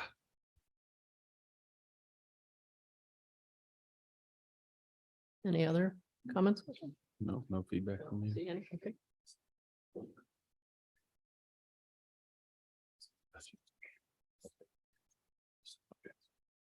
Thank you. I think we'll go with peoples. The people have spoken. Just to reflect everybody, including Yeah, that's right. what Chris Residents, right? mentioned, yeah. We do have a few people from out. Including tribal I members. saw some of them at Smith Rock. Yep. Yep. Good job, Jenna. Thank you. Some people who And are I not don't know, from Matt, Oregon. in that paragraph, the outdoor recreation opportunities, maybe it's just outdoor opportunities of statewide significance, and that would get to Commissioner Dewar's concern about it's not just recreation. Yeah, I appreciate that. Thank you.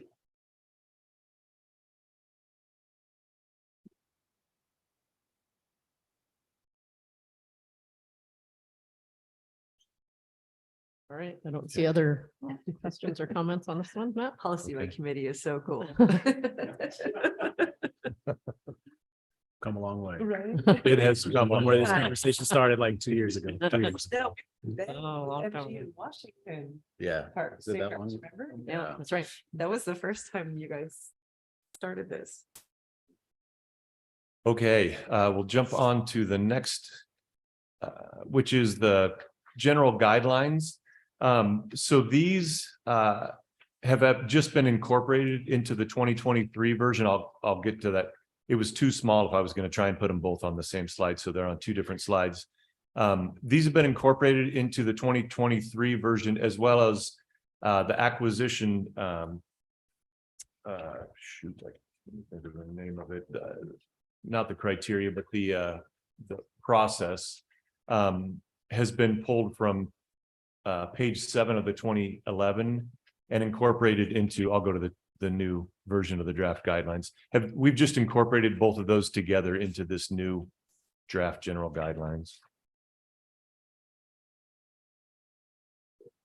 And again, these are based primarily on statute and rule. And this is where a lot of that stuff sits now, instead of being verbatim repeated kind of in each section of the policy, we just kind of consolidated some of that here.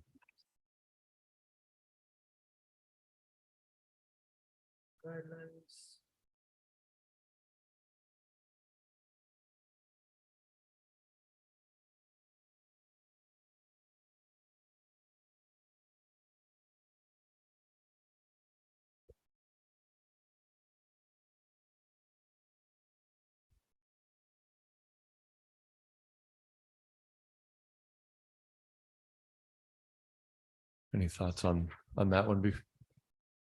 The guidelines?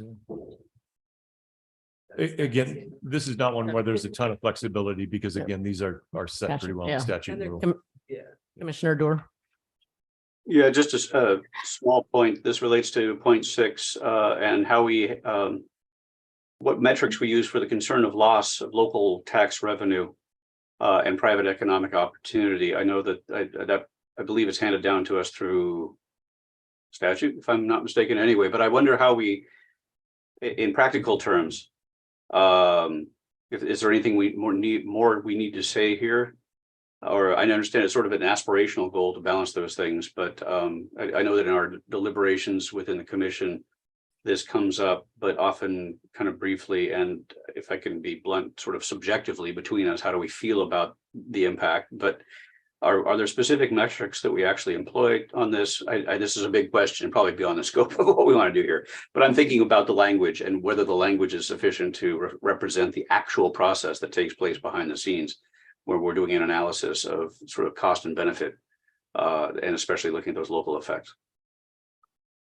Commissioner Dew, it's a great question, and this language is taken straight out of statute or rule. I can't remember exactly which one. You know, I think to the point about the conversation, I think, and we can look at this when we get to the criteria, is that's part of the conversation with some of the local, whether it's a city or a county, in terms of when we're looking for support to either purchase or develop a piece of property. I think that's where those conversations take place that help inform some of the decisions.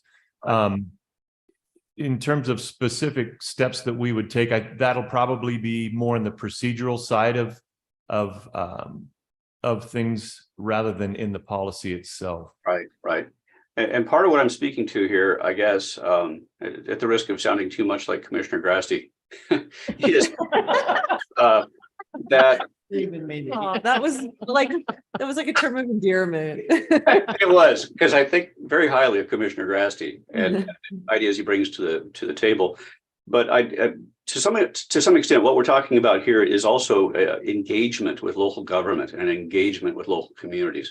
So in some ways, it is our own cost benefit analysis that we're doing with specific, I'm sure, measures and metrics that are happening behind the scenes with staff. But I also think that to some extent, we're talking about in some of these other points about communication, transparency, engagement with the public. And in some ways, there's a little bit of math and analysis to this particular condition 6, but also it really is about engagement with the realities on the ground, the concerns of local government, the effects on local government. And so I guess my vague discussion of how this might relate to wording, I'm thinking, well, this is good. And maybe it's down in the procedures, but the idea that this means engagement, this means communication, and it means taking the concerns of local governments, local constituencies seriously in a different kind of way. So yeah, anyway, it's one person could read this as an actuarial exercise. I almost view it as a communications, public relations, and listening requirement for us. Do you have something? Yeah, I totally agree with you, Doug, and just the time in the seat and the conversations. It seems like leaving it in the procedures makes it a much easier conversation because every community has different needs, and we do very creative different things in every community to meet them where they are, whether it's supplementing in some other way. And so I think keeping the policy at the high level gives you guys the flexibility to consider what makes the most sense. And that's all done transparently. I mean, that's all done publicly, but I think you want to have a little bit of creativity and ability to be a little agile, because each community, especially when we get into some of the more rural areas, have different types of needs that they demand of us. So Absolutely. No, absolutely. And I think we've been through all this so many times with some of these aspects of the language, and Matt and others have done such an outstanding job of hearing and writing this that I don't want to get into wordsmithing today. When I look at item 6, I would almost be tempted to say, instead of starting with the word balance, I would say something like engage with local communities and governments in order to balance the need for but I don't want to do that, but I think that it's still something that we'll see in procedures. I think, again, the point was this comes from statute, so I don't think from that statute. nothing, this one makes a lot of sense. Yeah, absolutely. You can change laws. Unless you really want. We can't get any. No, I don't want to do that. And I agree. It comes right from statute, and we need to say that this is what we're doing. But again, it's in some ways it is in terms of talking about general policy, it is really kind of what we're trying to do. It is sort of our big aspirational goal, even if the language of statute takes us right in this direction. So anyway. Commissioner Grasty. I just wanted to say, I found it interesting listening to Commissioner Durr, that those are exactly the words I would have used. There you go. Well, I was channeling for Commissioner Grasty after all. Commissioner Dewar, to your point, again, with this being from rule and statute, in my mind, it paints those broad parameters that we can work within. I think that when we get to the specific criteria that we've developed, one of those criteria is engagement, where we tried to outline that a little bit tighter, kind of through the OPRD lens. And so when we get to that piece, let's make sure that fits. Absolutely. Yeah, thank you. Thanks. Anything else on these policy statements? All right. Is your Graham. hand still up, or did you just not take it No, down? no. Okay. Okay. Okay, on to the acquisition criteria. Here's a list of the 2011 acquisition criteria, with the exception of 2C and D, which references an acquisition priorities report from 2006. With the exception of those two pieces, the rest of it is pulled directly verbatim from statute and rule. And so what we've tried to do, again, the way I think of kind of statute and rule is those are the parameters that we work within. We're always going to fulfill statute and rule, but how can we be a little bit more flexible and kind of use that OPRD lens while staying within the parameters of Chair, so out of pure curiosity, is it possible sometime I could see that 2006 Absolutely. report? Yep. Huh, Yep. that'd be interesting. And probably Alice could give you a little bit better, or Chris could probably give you a little bit better history on it. But yes. Okay, so jump into the draft. This is in 2 slides. So these are we broke it down into 4 criteria. These are the first 2, and when you're ready to move on, let me know. We can look at the second 2, but we had landed on mission, impact, strategic objective. Actually, I'm going to jump there right now. Urgent opportunity and engagement. So in looking at these 4, again, the idea was to work within the parameters of statute and rule, but to better align the criteria with the agency mission and the vision and direction. So I want to give you a moment to read through those. This is having taken into consideration the comments from the last workshop that we had in Gold Beach a couple of months ago.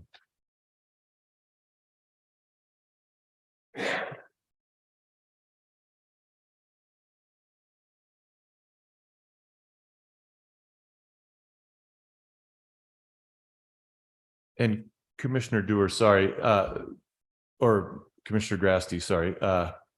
This piece here with the underrepresented was what I was referencing earlier when you were when you had mentioned more properties on the east side of the state.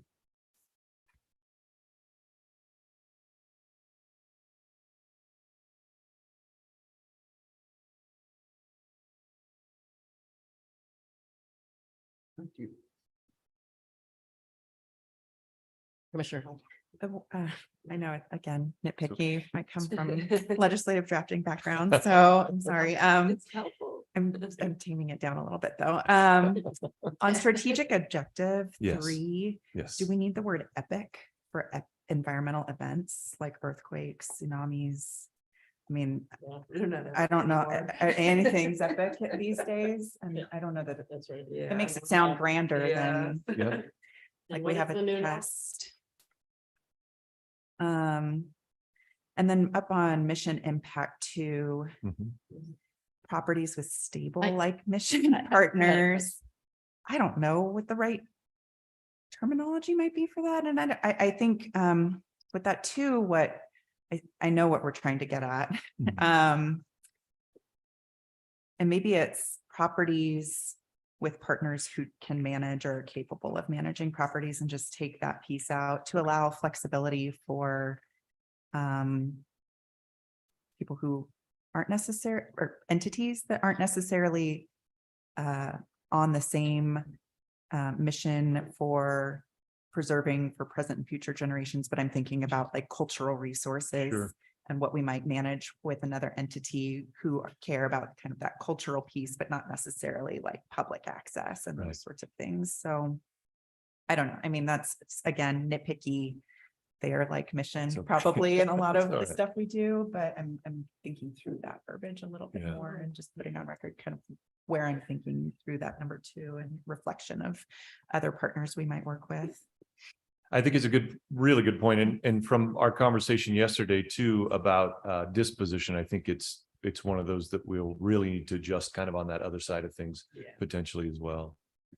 Yeah, I almost read that one as more about disposition almost, because I I'm like, know. if you have the partners one. Yeah, I like mission, long-term partners, enduring partners. We're trying to kind of get at the idea that they're with us for the longer term. And that it beats unstable partners, I guess. We're never seeking. What happens when they don't stable? General rule in life, you should avoid unstable partners, but anyway, yeah, I agree. I agree with Commissioner Hill's point. Thank you.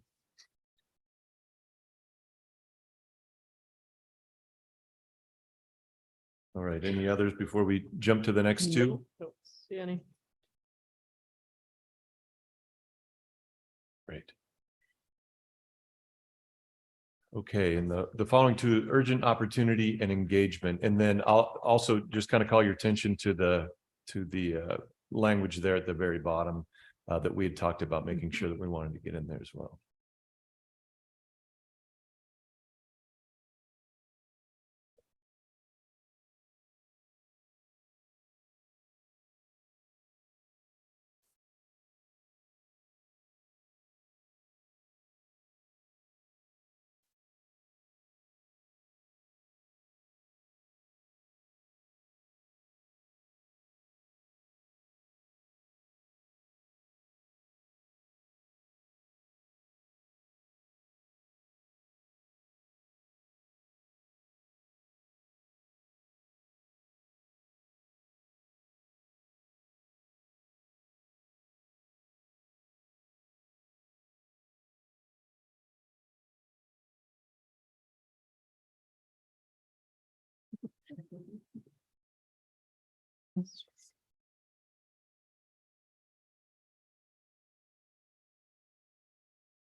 Makes for good reading. Okay. Okay, well, thank you. And I'm going to jump to just a couple of additions where we just added tribes into some of the language for first under exchanges. Originally in the second bullet, we had consult with local governments, communities, and obviously we added tribes there. And then I'm sorry, I don't know exactly which page that's on. I could. It's on page 5. Thank you. And then for the collaboration and partnership piece, again, originally it had compelling projects that are those supported by county, local, community, interest, state, federal agencies, and so on. And we added tribes into that language as well.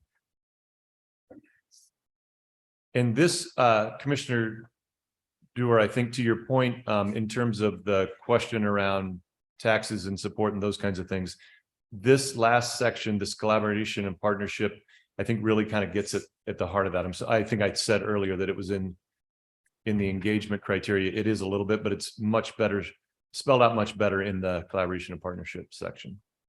Right, yeah, thank you. I have one. Yeah, Commissioner Hill. Looking at the full piece on 7D, we already define overwhelming public benefit in our earlier definitions, and then go on to say in this, a public benefit is, so I'm wondering, I mean, I know that this is already written, but It's okay. is that in addition to the overwhelming public benefit, in lieu of that original definition? I almost wonder if it would make more sense to say additional considerations may include, but is not limited to. It just, it seems like an extra barrier. You're right. Statute. I know. Sorry. I'm sorry. I just, again. I know. And maybe that's, again, I'll we definitely don't look need to at it. rewrite it. No, I'll Just look at want to put on record Yep. that it is already defined, and I don't think that it should necessarily be an additional hurdle Sure. to fulfill all of these other sorts of things in order to meet that overwhelming public benefit definition that's in statute. No, thank you. I really appreciate the detail because it's great. Thank you. Matt, a comment if I can. So I'm reading on the screen that the first line, and I'm struggling with it a little bit. It's important, PRD employees ensure parties looking to collaborate. And without wordsmithing too much, almost seems that needs to be more like employees ensure collaboration or seek collaboration with the department instead of looking for a party who will collaborate. What about those that won't collaborate? And I don't know where they'll be, but they will be there someday. Yeah. I don't Okay. know whether that is worth wordsmithing or not.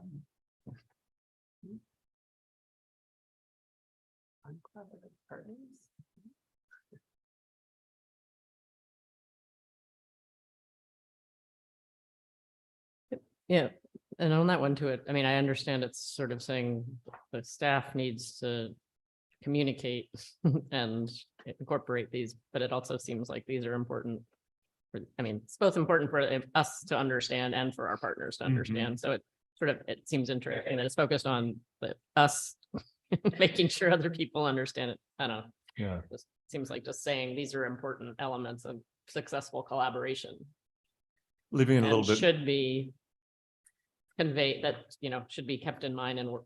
I don't. No, I I'm think not it's a gonna great wordsmith point. it, but anyway. Leaving it a little bit more generic, because again, one of the goals of this policy is to make sure that the commission, internal staff, stakeholders, kind of everybody understands. how All to make those engaged decisions. in whatever. Yep. So no, I keep think in it's a mind great, those it's a great point. Okay. I think. That's Oop, it. Very good. Again, I really appreciate the feedback and the guidance as we've worked through this. Well, I will thanks go for all back the great work. and make those. You. Yeah, This is hard, truly, pulling this together. I could name, there's an amazing amount of folks that have helped with this, so I really can't take the credit for it. I think it's nice to have the back and forth of the policy and the reality check of like, so if I were sitting here trying to apply this, and like, let me see, let's look up the agenda an item or two. Yeah, looks good, yeah. So thanks so much to everyone, Matt, for your work on that. So I Yes, think actually we need to approve. Changes.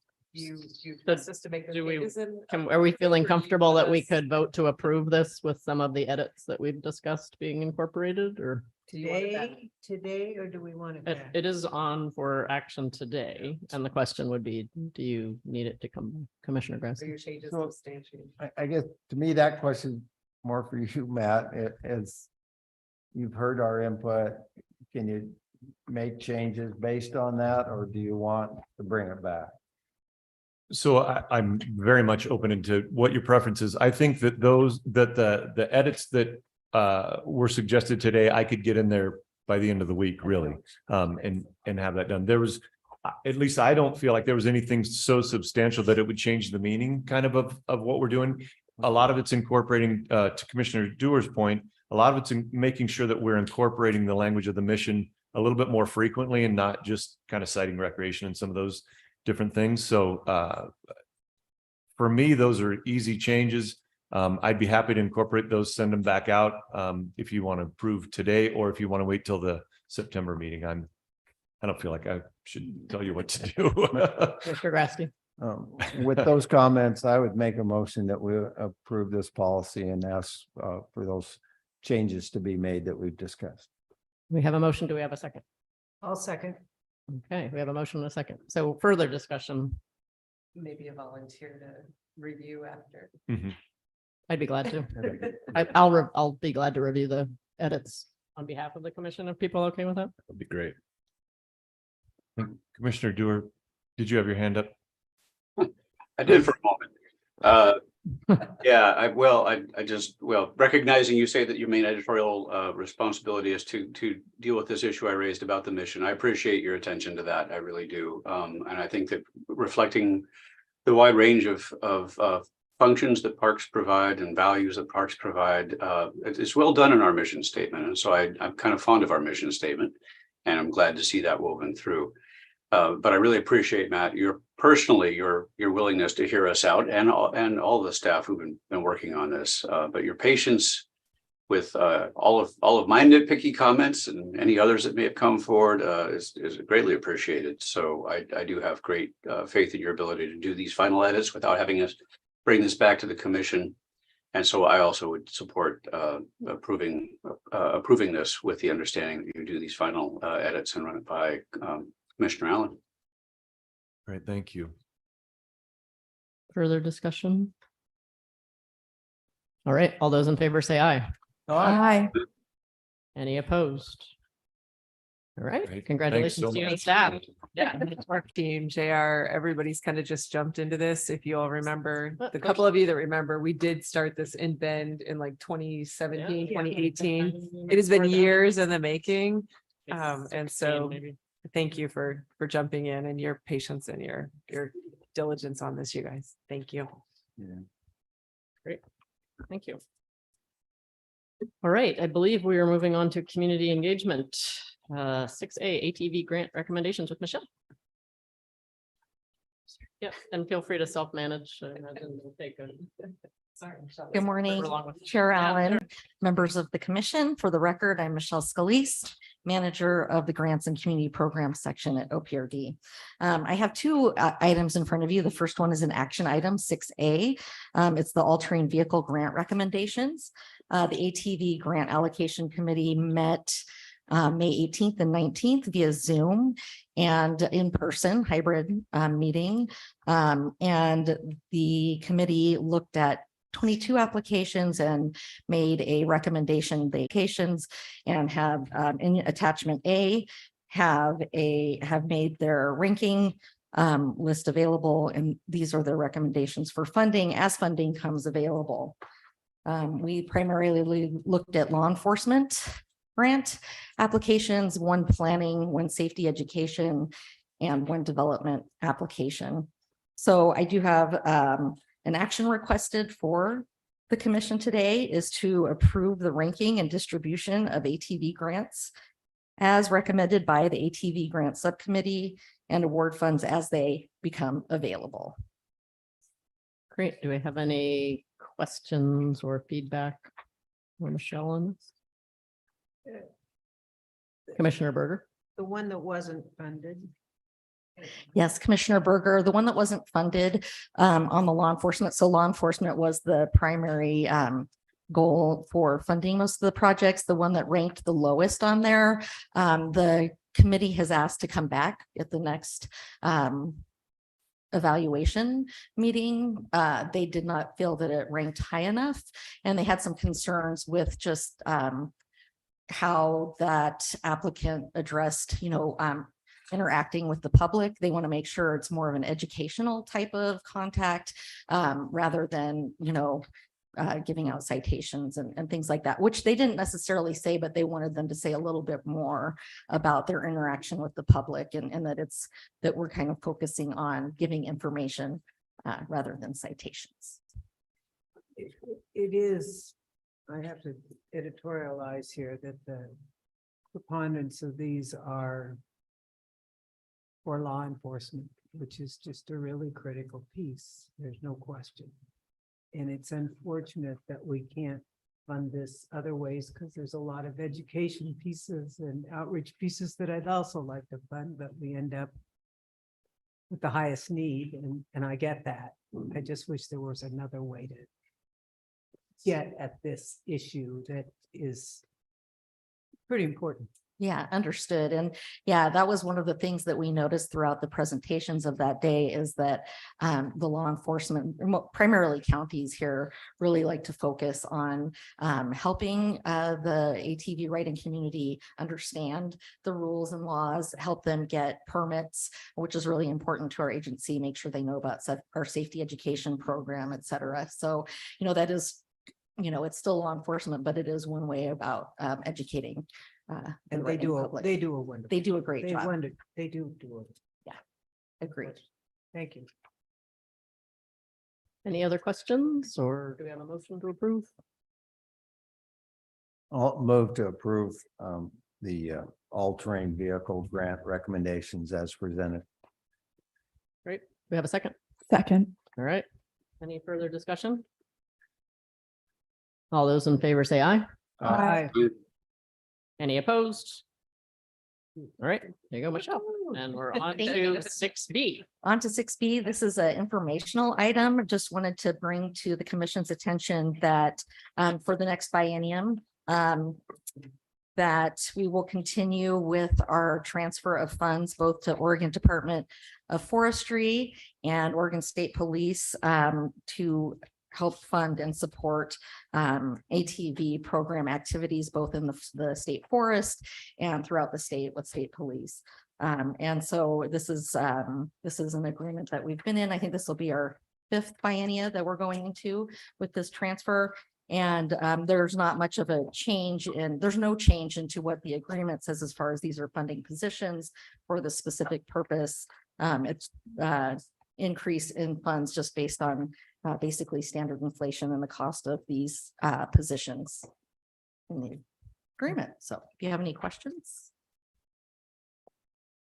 Madam Chair, I'll move also on this, that we approve this transfer of funds for these contracts. You don't think we need to? Okay, we have a motion. We need a second. No, it's. Oh, it's information. Information. Yeah, that's right. That's right. Never mind. Okay. But I appreciate. Thank you, that. though. We do support it, just so you know. Yeah, let them know. We're very enthusiastic. Yes.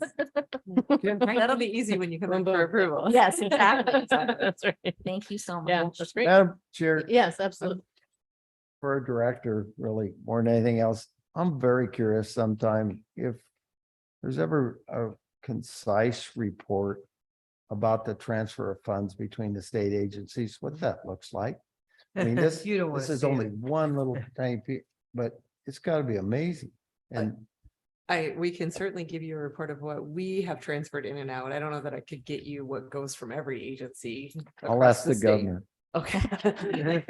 I can't even imagine. We have a lot that goes in and out that would probably kind of surprise you, but we could certainly do that in a financial update. I think we've done it before when we talk about the budget process, we talk about revenues in and out. And so we show you where the transfers, but I don't know that we're always very specific about what goes where and how much we get from ODOT and how much we pass off to state police and Fish and Wildlife. And but we can, Yeah, I'd love to see that. we can go sometime. into more detail when we do the budget. Rebecca's taking copious notes right now.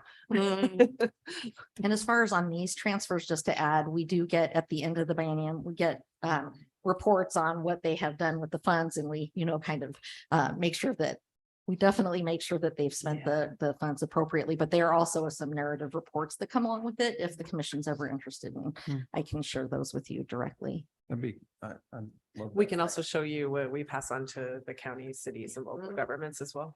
All of this. Thank you. Great. Thanks a lot, Michelle. Thanks, Michelle. So I believe 7A is now an information item. So 7B, Heritage, Veterans and War Memorial, I think Daniel. Welcome. Hello again, Chair Allen, Director Assumption, members of the commission. Daniel Killam, Deputy Director for Business Administration. I'm here with an action item on 7B, filling in for Christy Curran, who couldn't make it today. This is regarding the Veterans and War Memorial Grant Committee, who met on May 8th via video conference and is recommending the projects listed on the sheet. One is the city of St. Helens. I better put my glasses on here.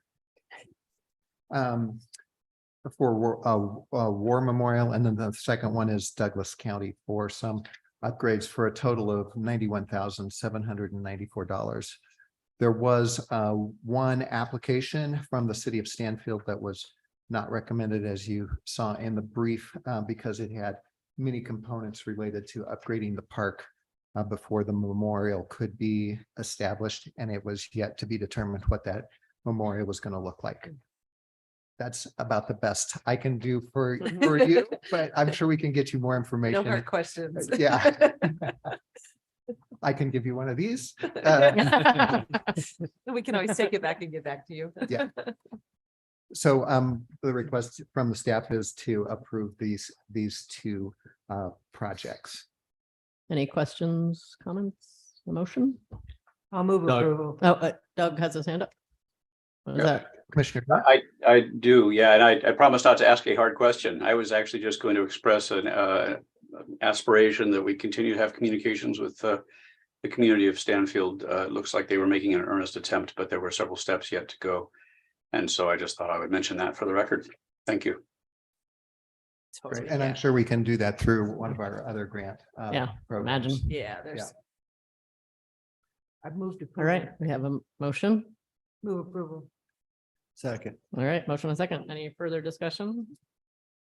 All those in favor say aye. Aye. Any opposed? Thank you, Daniel. All right, thank you. And just a huge thanks to the Yeah, grant committee, because you absolutely. all know as grant committees or folks that have to review those things, it's always hard when somebody gets told no. So. Yeah. So we're next moving on to Smith Rock Master Plan. So we'll get Woohoo! kicking comes that the off. crew. All right. We are so glad that we can be having this meeting here today. Yes. So thanks. I'll turn it over. We to should have like done the meeting in the park. Right, Matt? Set up a tent, have lunch. All right.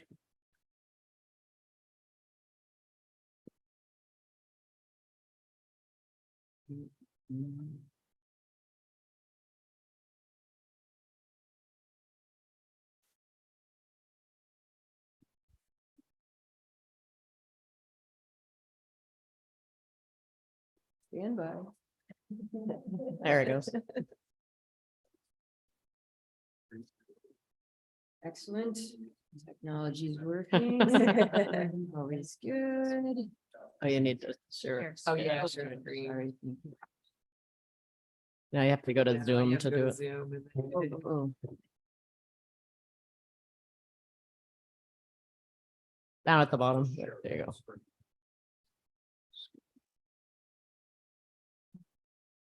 Got it. All right. Perfect. Perfect. Did it work? Excellent. Early morning. Good morning, Madam Chair, Chair Allen, Director Assumption, member of the commission.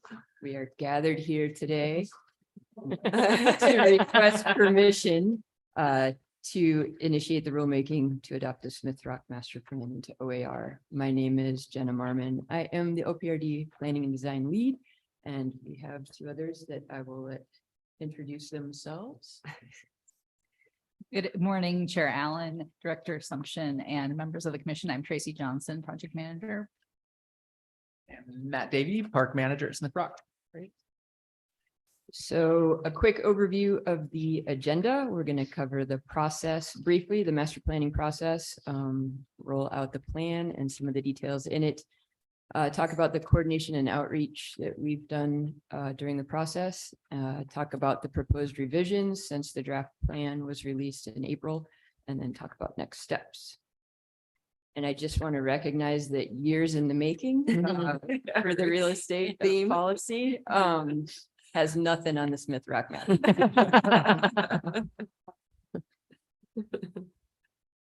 So the process for master planning is pretty determined by OARs and pretty specific. So we've gone through this whole process here, as you can see on the screen, and we are down there in the bottom at the blue square that says State Park Commission approval. So we've already done all of the scoping and analysis and put together the preliminary concepts, had several public and advisory committees, and I'll talk more about those in a bit. And then in April and May, we did the last draft plan, or the draft plan release, and the last advisory committee and pay. So, and again, recognizing that our last plan was from 1991, we don't need to talk about the need for an updated master plan at Smith Rock, but I do want to mention that the Welcome Center Go Bond project has really sort of forced the issue, and that is part of the reason that we are here today. So the plan is 5 chapters. The first 2 chapters are the background. And this, I believe, if you want hard copies, we have them. Otherwise, it was sent to you online. There's a link.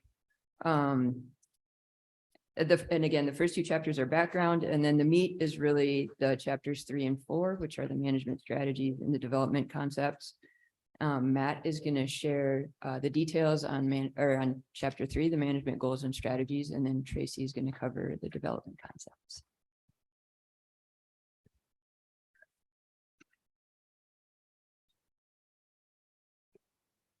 All right.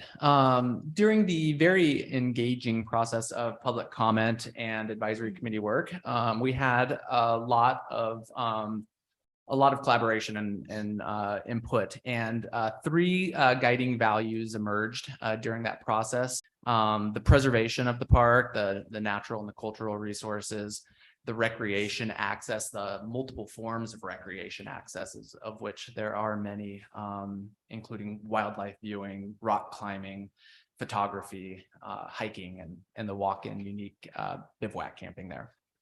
And then the community, and the community is really what makes Smith Rock so special. We have so many people coming back, so many people that feel a sense of connection to the place, stewardship, and it's not uncommon that we have return visitors from all over the country that continue to keep coming back. Had a few main themes emerge that were the big sticky issues that needed to be addressed through this master plan and through management strategies. One of the biggest was parking. Yeah, and we heard a lot of comments both for increasing parking, limiting parking, implementing parking reservation systems, not implementing reservation systems. So it was really all over the board with parking. And I feel that that will be a further discussion and working with our user groups on how to address parking management. As Tracy will go over, shows some new facility changes to address and give us some hard tools for controlling parking. And then there was the visitation and preservation of trails, sustainability of the trails that we do have, as well as new trail opportunities and enhancements. One of the big things that I would like to see through the master plan is that implementation of a visitor center where we can expand the education and the experience. So that was one of the comment period too, was engagement through education and experience, management, and then preserving the unique nature of camping at the Bivvy.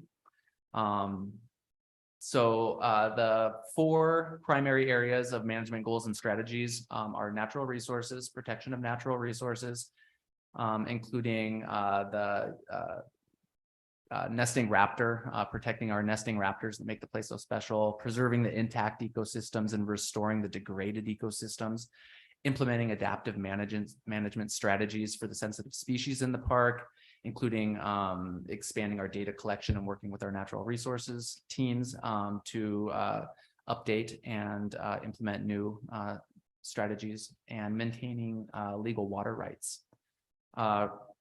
In the recreation, it's monitoring and managing that visitor capacity, our current facilities, adopting new trail standards, and building a system to facilitate a diversity of experience, as well as considering impacts of dogs, horses, and bikes on the trail systems and the visitor experience as well. And one of the big topics that came out through the public comment period was the implementation of a climbing management plan, as climbing has just continued to grow, and we expect that to continue to grow. And that will be something that would be in collaboration with our community, with our user groups, our climbing nonprofits that we work really closely with.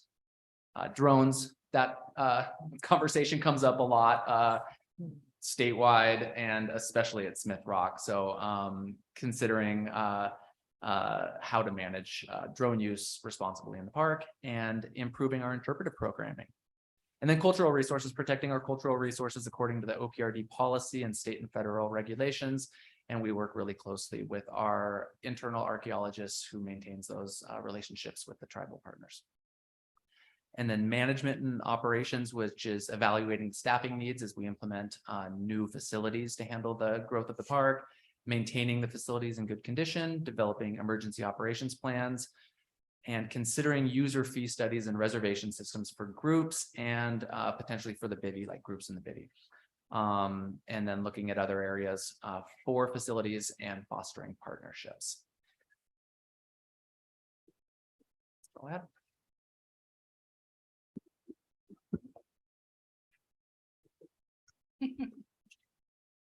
All right, so I'm going to talk a little bit about the development concepts. So these were presented, I believe, at the April meeting, and for the most part, they did not change substantially, if at all, from that meeting. We did receive comments that closed on May 15th.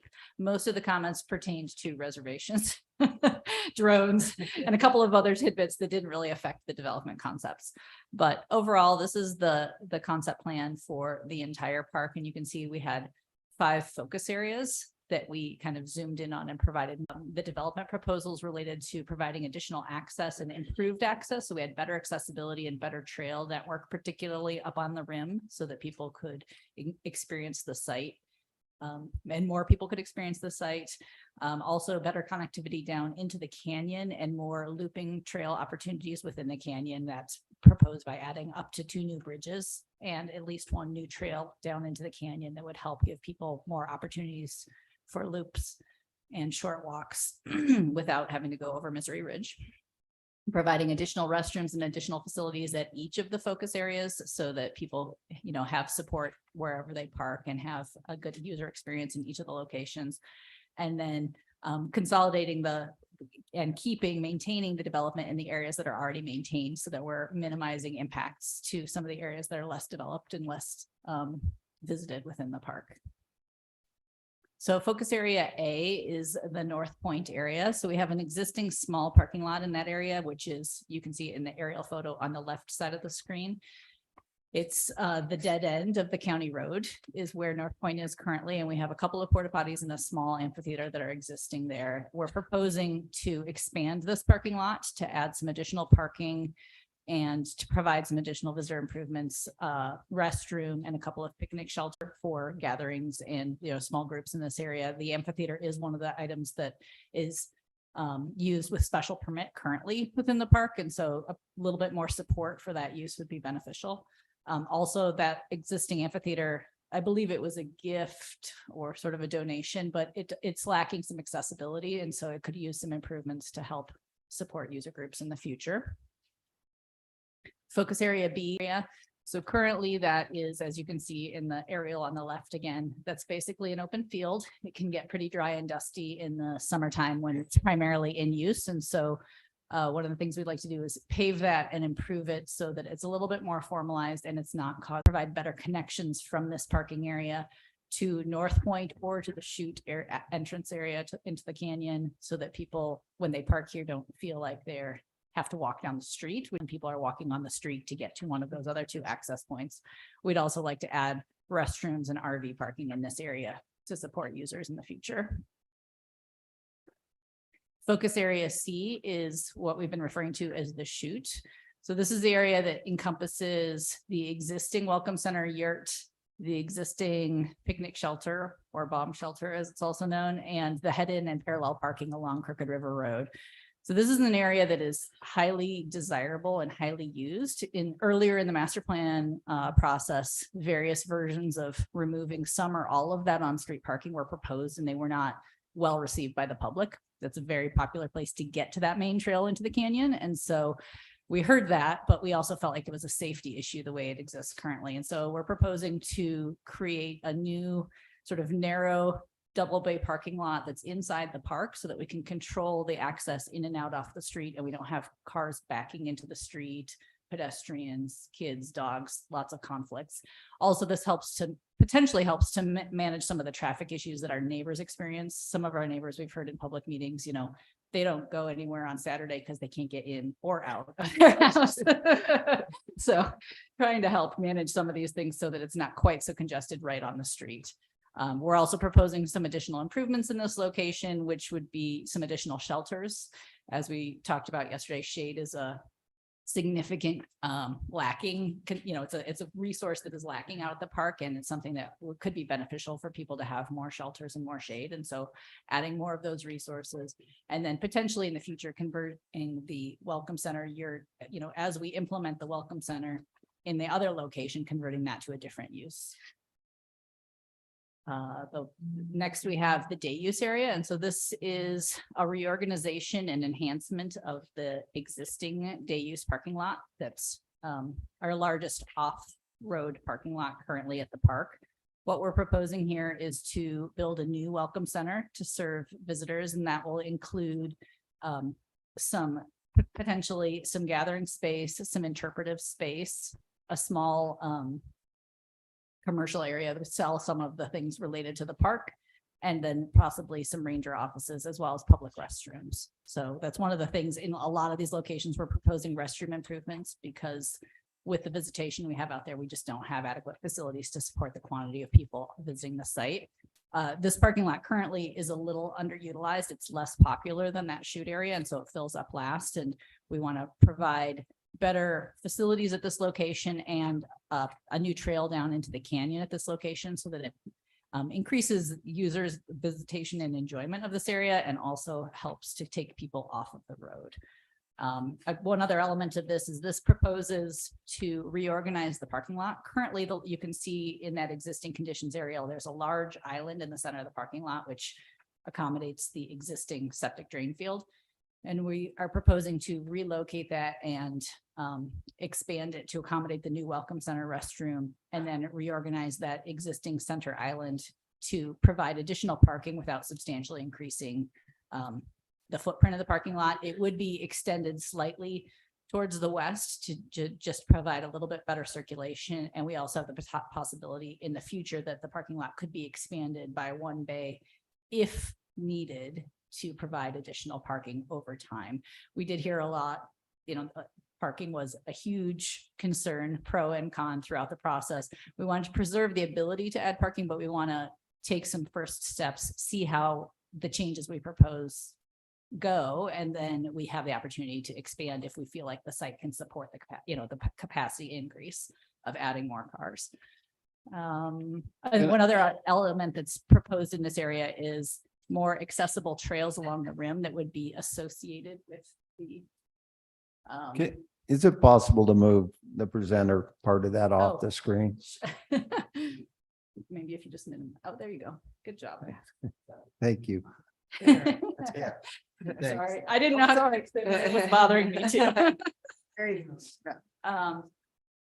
Let's see, a couple of other elements associated with this. This would really be hopefully converting into kind of a central core area. This would be a first touch point for people entering the park, where they could come, they could talk to a ranger, get a map of the trails in the area, learn where they can go, and the different opportunities.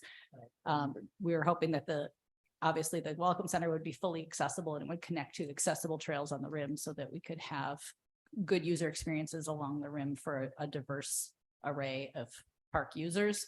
And there's also the proposal to add a new amphitheater in this area, and that would be a small amphitheater that would be built into the hillside to kind of work with the topography, and it would be accessible. And the goal of the trail into the canyon at this location would be for it to have a gentler slope than the canyon trail in the chute area currently, because the trails in that central section are very steep and pretty arduous, particularly to get out of. And so trying to create it'll still be probably a fairly steep trail, but we would like to build something that's got greater length to help make it easier for people to accommodate.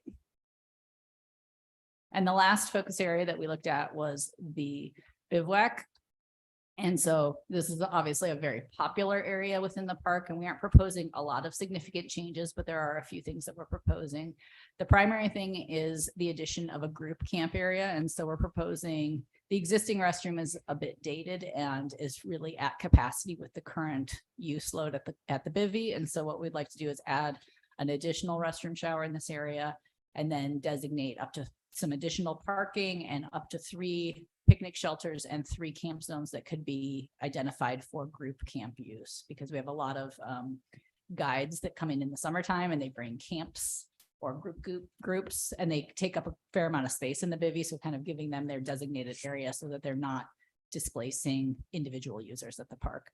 In addition, we'd like to add some shelters for cooking and for shade for other users of the bivvy, and just minor improvements to kind of affect how it's used in the future. And then a little bit of a discussion about parking. So this table compares the existing quantity of parking to the proposed quantity of parking. We are proposing a total increase over time, but that's partially because of the loss of parking that was on the street historically that was taken offline in 2020 in coordination with the county. And also this includes the potential for the future expansion of the day use that may or may not happen over time. And what you can see here is the 3 areas that are along Crooked River Road are going to be taken offline and converted into what we're calling the chute parking, which would be a new parking. It doesn't fully replace, but then we have expanded parking at North Point and at the day use area at the Welcome Center that would help to offset the loss of parking along the street. And then I have one more slide. And this is a slide, sorry. Any way you look at it, we've got some. Yes, the trail system concept. Thank you. It's covering up some of the detail a little bit. So this is one figure that did change slightly since the last version that was presented to you in April. We've had some additional discussion and coordination internally and with some of the resource agencies. So there was some discussion about decommissioning the lower portion of the canyon trail, which is identified as, I don't know where my cursor is. There it is. T8. Which is right where the thing is. Yeah, it's right under the talking or over the talking. Yes. So that section of trail, historically, that trail went out to Wilcox and was an access point that was used by people who were parking on the street. So the county asked us to close that access point when we closed the parking to discourage users from walking in and parking in that area. So that trail is kind of a dead end at this point. It doesn't go anywhere. So that combined with the adjacency to the Eagle Nest, we had some discussions with ODF&W about the potential to decommission and take that trail offline. And that was proposed in the original draft. We've had some further discussions and have softened that. Rather than proposing to take it offline, we're proposing to manage, coordinate, review, and manage the impacts to the Eagle Nest over time, so that the current eagles nesting pair there is fairly comfortable with use of the park, and Matt has management in place that helps to minimize impacts. But the concern is that over time, if that nest were to be abandoned and then a new pair were to come in, they could be more sensitive to impacts. And so we just need to be careful in monitoring the wildlife activity in the area so that we're managing accordingly.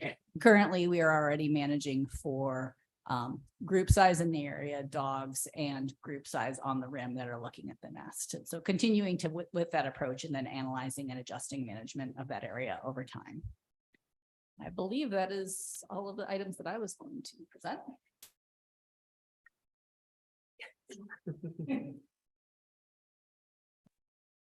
Thanks, you too. And then just wanted to close out with a few follow-up things, including explaining what we've done for coordination and outreach.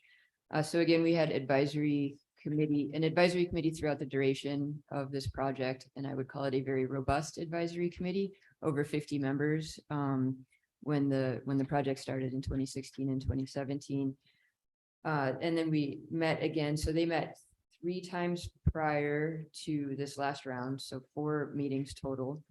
And that committee included tribal representatives, local governments, stakeholder groups, again, a very, very robust representation. We had several public meetings and did several outreach and engagement activities. And our last public meeting, again, was in April. We had about 20 folks show up. And there, unless I missed them, there was nobody here today to speak on the plan. And then a little bit about tribal coordination. We did reach out and did some tribal consultation throughout the project, throughout the process, from the very beginning in 2016 to current. Steve Genovan and Helena Ketch, as recently as last month, have done outreach and reached out to the Klamath, Burns Paiute, and Warm Springs tribes. And then a little bit about the comments. So again, the comment period was April 10th through May 15th. We had very broad media coverage. Matt was a superstar in Central Oregon and throughout the state. We had 304 total comments submitted on our form through our website, 200 of which 200 plus were specifically related to climbing and appeared to be something like a form letter that was available off of a website. So some people elaborated on some of the main talking points, but most of them were expressing support for a climbing management plan, a climbing ranger position, and flexibility, asking for flexibility on trail standards for climbing access. And then some of the other comments, the reservation system was a topic of concern, with over 2/3 of the total comments mentioning the need for clarification of what we meant by reservation. Parking, of course. There was support for both long and short-term parking areas. Again, some people wanted more parking, some people wanted less. Trail circulation was of interest, but generally, all in all of those comments, people expressed support and positivity around the master plan. So since that public comment, since the draft was released, we have made a few minor modifications to the plan, including clarifications on the visitor capacity and parking sections. We removed on the parking section, we removed the reservation language and kept it in the actual reservation language of the plan. We modified the drone language for consistency and to clarify our intentions and purpose. And then same thing on the reservations. We clarified the purpose and also the concepts we were considering. And I just want to note that, we have the ability to make decisions for management and operations of the parks regardless of master plan inclusion. And we very clearly would not go into anything that would modify use or access without doing another round of public engagement. And I think that was an important clarification, and a lot of people, their concerns were alleviated when they heard that. And again, Tracy mentioned the Canyon Trail, which was originally identified as decommissioned, but we softened to a monitor and manage situation for wildlife. And the eaglet was still there this morning, and he is so cute. And then, of course, there were some minor edits, just, clarifications, typos, spelling, those kinds of things. And to emphasize also that, we will continue evaluation before implementation. This is a menu of solutions. The only thing that's funded is the Welcome Center. It's not all happening tomorrow. These are all great ideas that we hope to implement sometime. Yeah. So what's next? So today, if you grace the plan, and bless it to move forward across the slack line, we will, then make any revisions that you suggest, that are deemed appropriate by the director. I don't know that she knows that she has that power, but we can still revise it if needed. We are coordinating already with Deschutes County and DLCD. They both have copies of the plan. They've reviewed it. We're waiting for a letter from Deschutes County, but we have been ensured we will receive that next week. And then we anticipate going into rulemaking in August. And I just wanted to end with a quick story. I have spent the last few days at the park, which has been really epic. And that is the proper use of that term. I got to hike Misery Ridge this morning, and the last time I hiked that trail was with my father, and it was before cell phones or BCP. So I don't know exactly the date, because I can't look back on my phone. But I think it was 20 years ago. And I remember feeling like we were the only people out there. And this morning, once I crossed the bridge, I only saw 8 other people. And I really felt like I was the only person out there. So I think it's still possible to feel like you have that whole park to yourself, depending on your timing. And despite what, even yesterday on the other side, at the overview side, there were a lot of people, you can still have the place to yourself. So I think this management plan is a great recognition of that fact that the park is still wonderful, and is some minor modifications to sort of clarify the space and manage the use and make things more intuitive for our park users. It's not a major shift at all. It's just better organizing and better definitions of space. So yeah, with that, I did want to introduce Haley Cox is in the room. She was another core team member. She we had a meeting with Deschutes County, I almost said Josephine County, with Deschutes County yesterday. So, and on behalf of the project team, we appreciate your time. Thank you so much. Thanks to all of you. Thanks to the whole team. And again, thanks again for showing us around yesterday and giving us a chance to really experience it. So open up to the commission. That's actually a great Go segue, ahead. Chair. As the commission considers enters their dialogue and discussion, it's an apt opportunity for you to the comments of the 5 commissioners who did tour the park on June 13th to mention what their impressions were, what their need for the plan and the merits of the plan were based on what they saw yesterday. Commissioner Grasty. It just seems difficult to do this big an effort. And before I shut up, I'm going to offer a challenge. We've all seen hundreds of plans. And sometimes they're really good plans, and this is one of those. And then 10 years later, we look at them and we still have the plan and really haven't accomplished anything. So out of them, or many of the projects that are listed are still projects that we hope to do. So the challenge is, I think I have 2 more years or so on this commission. And before I leave, I want to hear an update on what you actually got done out of the plan. So Maybe we'll let you come cut the ribbon at the visitor center. there we go. Perfect. Go Bonds. That go bond time is going to come fast. I do believe Tracy is following up after this agenda item, but next steps. Yeah. Go ahead, Commissioner I'll Burnham. go next. I've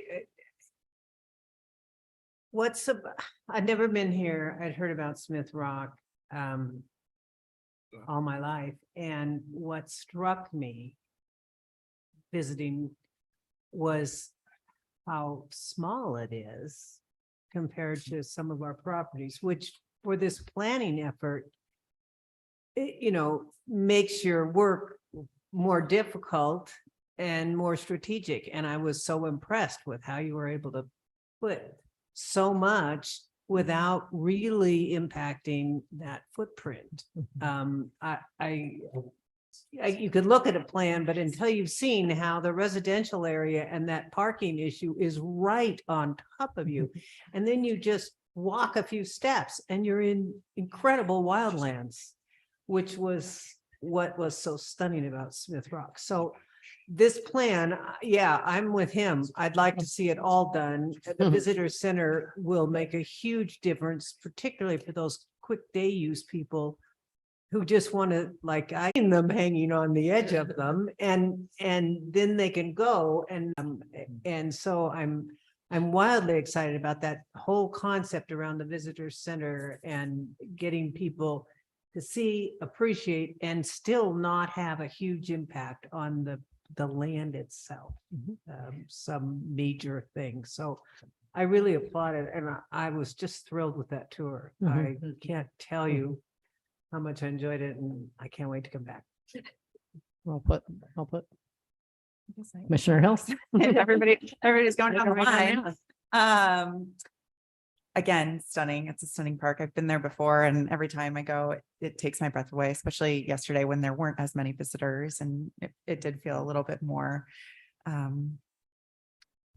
quiet. But one thing I do want to just highlight and acknowledge is all the work that you guys put in to engaging the users and engaging folks that may interact with this park. I mean, as we were there yesterday, you can see how many different uses could be where the park could be utilized. And I appreciate that, you know, this is such a great example of an agency working well to do outreach and actively engage others in drafting something that represents and hopefully tries to reflect the best we can the interests of the users and the people who care about our state park system and particularly this park. And so kudos, thank you. Thank you for doing such an awesome job. It makes our work a little bit easier too. So thank you. Thank you, Commissioner. If I could just say, I'd like to give some credit to the folks who were pre us. Yes. But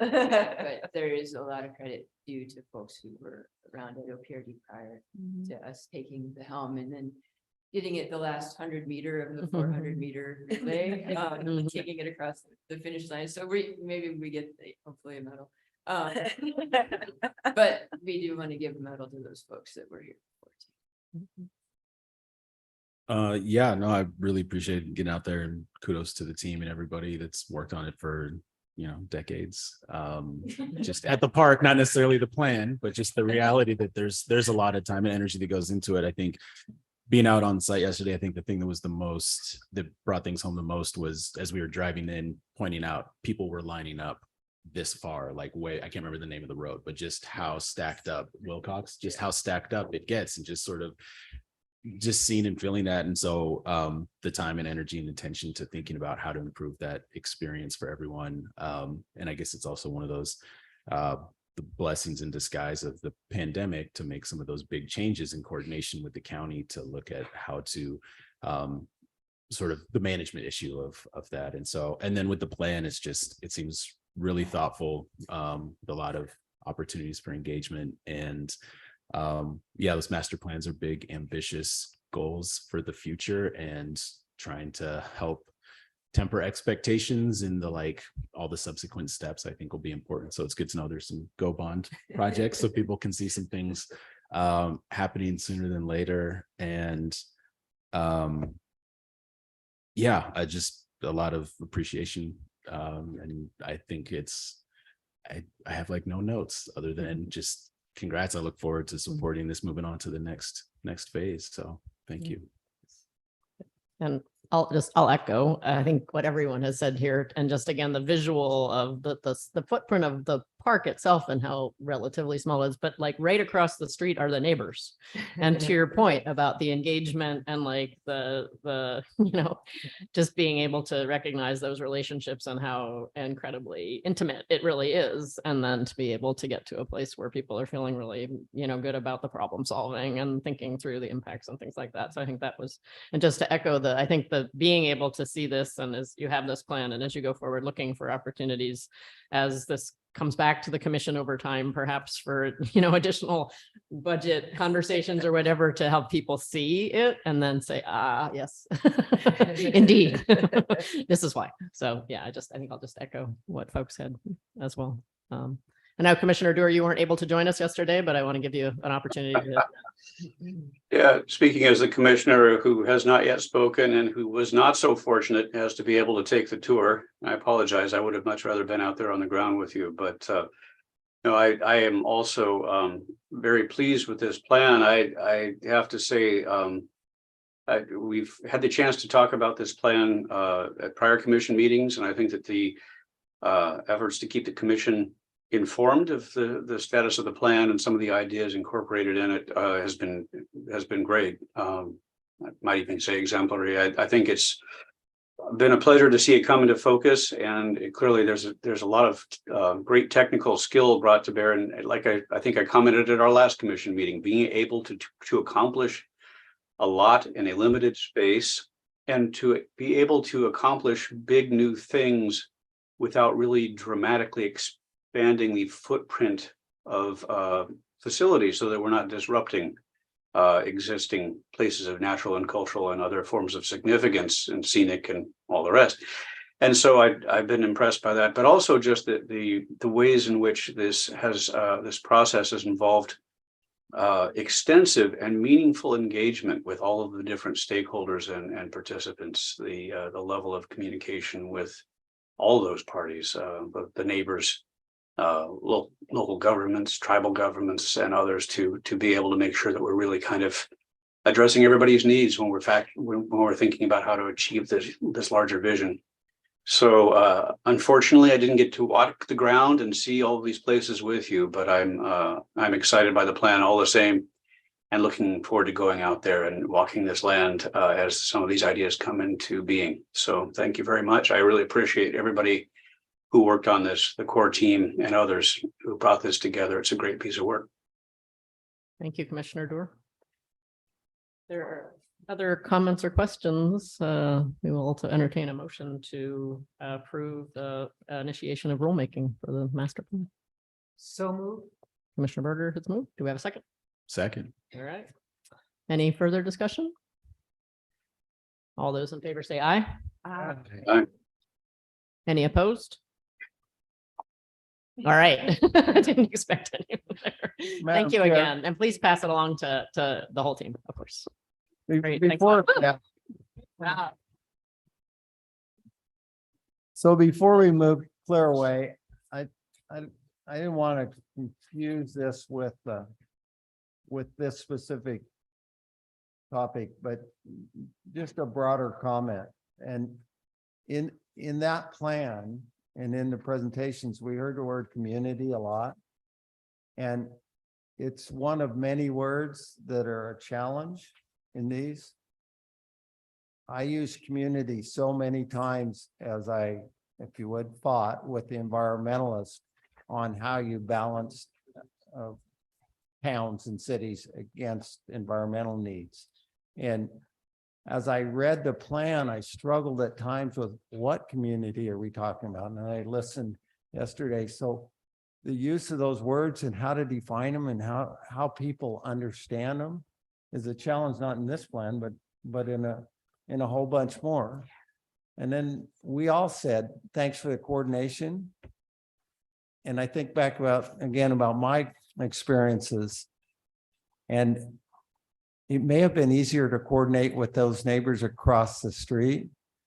But when you sit and look at some of our projects that Oregon Parks do, the neighbor across the street is the neighbor, but he's 5 miles away or maybe in a different town. And those are bigger challenges. And I admire the work that Oregon Parks has done to reach out to even those kind of people, whether it's this planning effort or others. So thanks. Thanks. So I also know we have Mayor Fitch here joining us today. So welcome. And I just wanted to give you an opportunity before we, I think, are we going to break for lunch before we go on to the next one?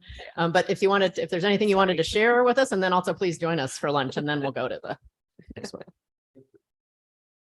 So I just wanted to tell you, I wish we'd done a better job in the red carpet, you guys. Oh, it's been amazing. I just wanted to make a question. First date with my wife, 41 years ago this month. And it took her to the top of the bridge. And she married you.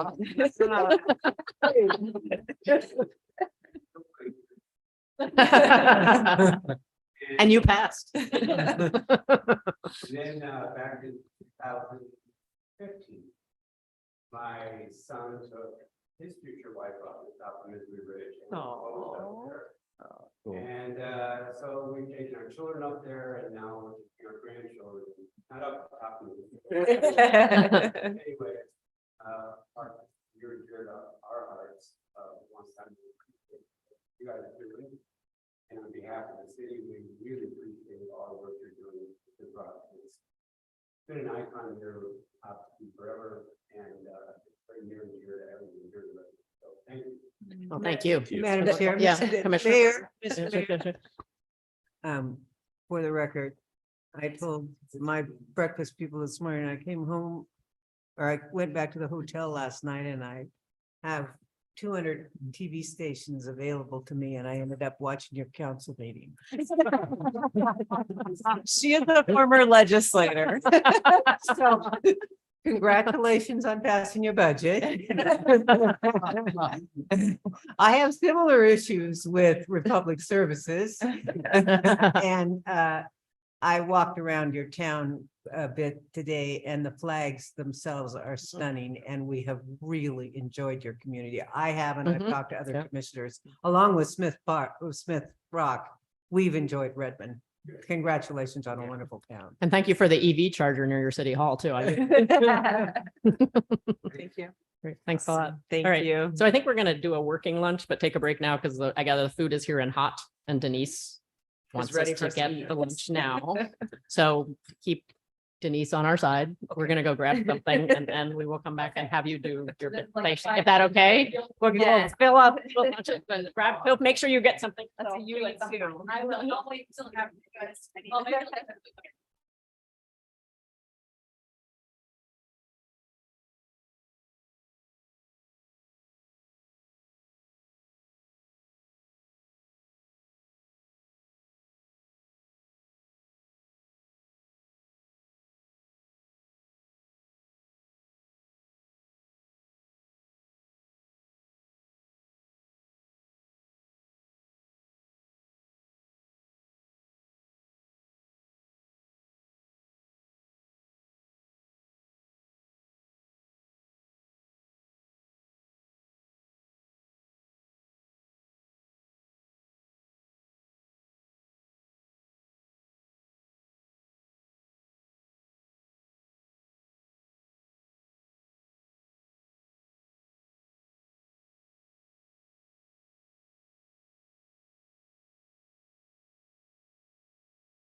Good. I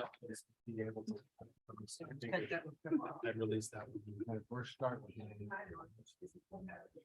So we're gonna re-energize the Good luck. reconvene the today's commission meeting, people.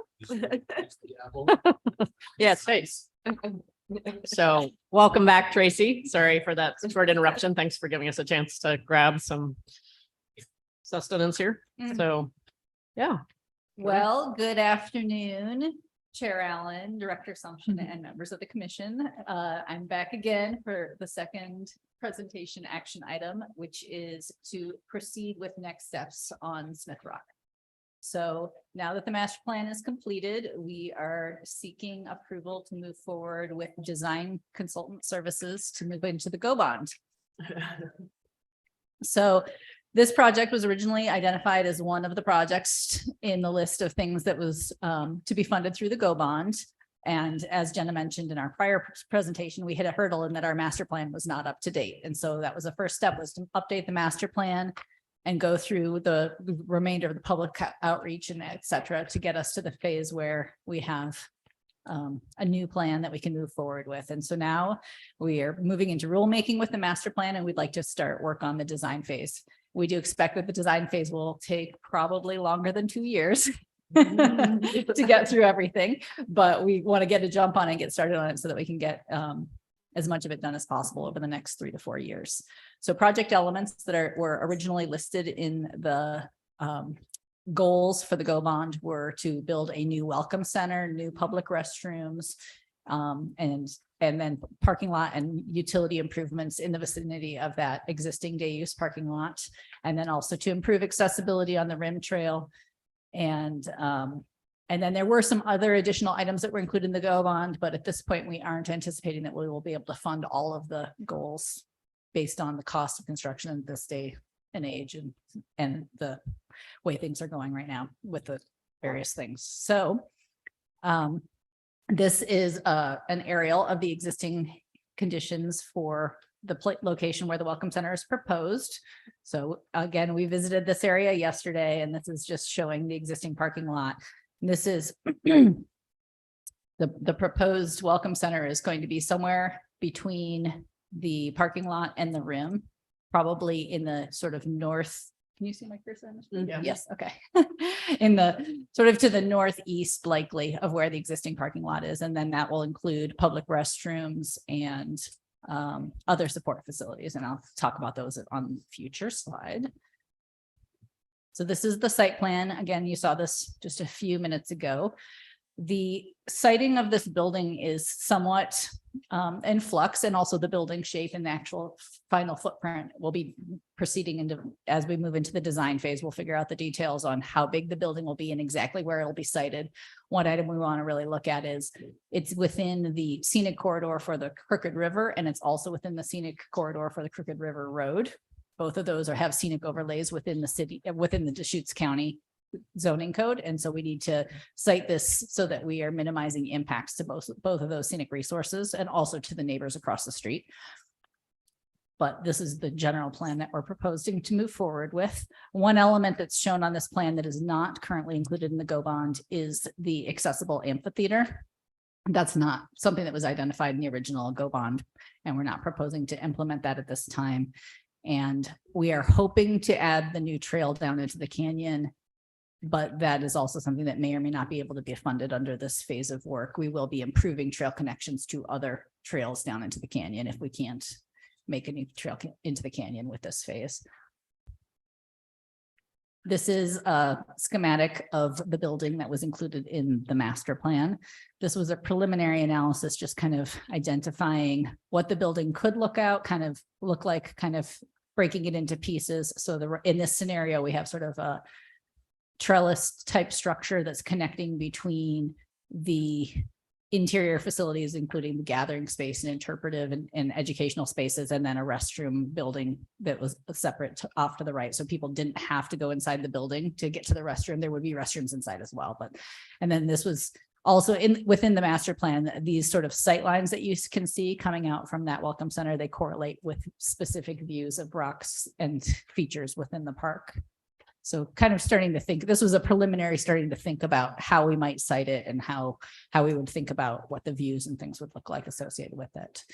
The master plan has been underway for about the last 9 months. And in addition to that, we're going to need to do some additional utility studies related to the septic analysis that has already started and is underway. Also, we're going to have to look at water, the provision of water for the site for fire suppression and to support the new building. So that will require some additional analysis.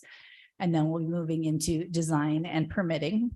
The construction budget for the project is in the 5 to 6 million range. And that is a bit more than was originally identified in the GO bond budgeting. But in order to accomplish even the goals that we've sort of scoped to, that's probably what it'll take to complete the project. So for today, I'm here. Oh, and actually, let me talk about the schedule first. So the goal is to work with the existing consultants that we used for the master plan. They originally put together a design team that included the majority of the sub-disciplines that we need to implement this project. They have interpretive design, structural engineering, architecture, all of the major disciplines that we'll need to complete the project. And so we're working with that. We're hoping to work with them to develop the new scope and budget to move into the design phase in August. And we're expecting that design, what we call design development, which is the preliminary design, the siting of the building, getting more details on the interior of the building and how the site will fit together. That'll take about 10 months. That work will be used to support land use application to Deschutes County. That's a pretty extended process. It'll take about 150 days to process that application once we submit it to the county. And then from there, we'll go into the construction documents, which is the final design phase before we go into bidding and construction. And the current target completion date for the project is December 2026. That's our current, that's what we're looking at currently as our goal for the completion of the construction. At this point, what we're asking is for approval to exceed the $750,000 design and permitting budget because the cumulative budget of the master plan and then an amendment to go into the design phase is likely to exceed that budgetary constraint. So that is what we're here for today. Thank you, Tracy. So was there was the same consultant that's been working on the master plan in general. So was Yes. this included in the original sort of bidding process for getting that person on board? Or is there anything that needs? So the way that we selected this in the spring of last year, OPRD went through a price agreement selection process. And we selected under, I believe, 7 or 8 different categories of services. And for the master plan, we selected the team from there. So there was 2 categories that directly lent themselves towards master planning, which was landscape architecture and planning. And so we selected this team. This team was actually on both of those lists, but they were selected from the landscape architecture list, thinking ahead that if we move forward into the design phase, they were well suited because of the extensive team that they provided to move forward into the design phase. Great. Any other questions? I Sure, had a sure. question. Exciting to see this, and I definitely support moving forward. I was just curious, in the packet that we had, I think the project timeline was a little bit different, and Oh. so I see that it's moved, like the bidding and construction that we have is August 25 to October, and I think you shared that it's Oh, let's go back. October to December, which is totally understandable. These project schedules shift, so I'm not like getting to that. I think for me, it's more of and it's more of a comment, I guess, is that given the complexity of this and at the site and all of the interests and things that you want to get done, there's a lot of elements to this project and things that you're going to want to think about as it's bridging your busy season. And if you're taking that much parking out, as much done as you can without interruptions. But I imagine that you all will think creatively about where there are opportunities as you're doing different project phases where you might still be able to meet some of that visitor demand with parking while managing the safety of active construction sites, but just how you might have to go through and prioritize some of this. And as you think about the scope, schedule, and budget, which of those different factors will drive this work going forward? And obviously, this isn't probably the first time that we'll see this, but I'm just acknowledging that you got a lot of big things that will be taking on just at this one concept area. And so, yeah, I won't be around to see all of it probably. I hope that the commissioners and the community will be patient and understanding as you try to find the best way to manage like getting these projects done efficiently, effectively, while doing it in a very, very busy park site. So Yes, that's a good point. And I apologize, the schedule did shift slightly, the packet to when I prepared the PowerPoint. But I have been trying to be very conservative with the schedule and not be, I don't like to overpromise. So my goal is that we will be working hard to stick to the delivery date that we have targeted. And also, I believe the completion date for the GO bonds, the second year of GO bond funding is actually, it needs to be expended by June 30th of 2025 unless we are approved for an extension, and we can apply for a 1-year extension. And so we can't count on that. And we are planning on supplementing this with potentially grant funding and or FIP funding to help because of the budget shortfall, and also because we're going to be extending beyond the GO bond window. But, and I do think as far as the parking, I think that's a really good point. Because it's an isolated area, that will help us, to like limit we don't plan to close the park, just like for the bridge. We're not planning on closing the park, but we will try to protect public safety and limit impacts to the public. But it would be taking some parking offline during the construction period for sure. Commissioner Berger. Yeah, I have a question on the motion before us, which is to approve consultant and design permitting budget in excess of 750,000. Did we previously approve up to 750? Why is this is really not a question for her, it's a question of process. You only have delegated, I only have delegated to 750, so it's anything, and we don't know what the amount is yet, so it's you approving something I don't have the authority delegated to do. Okay. I hate, I'm a budget hog. I know. So the budget, well, for 752, whatever you want to go to. So not exactly what I. Above but- the estimated planning and design budget is it's the laid out master there. plan and the permitting design estimates, right? Right, and the estimate in my thing says up to 750, and I'm saying we're gonna go over that.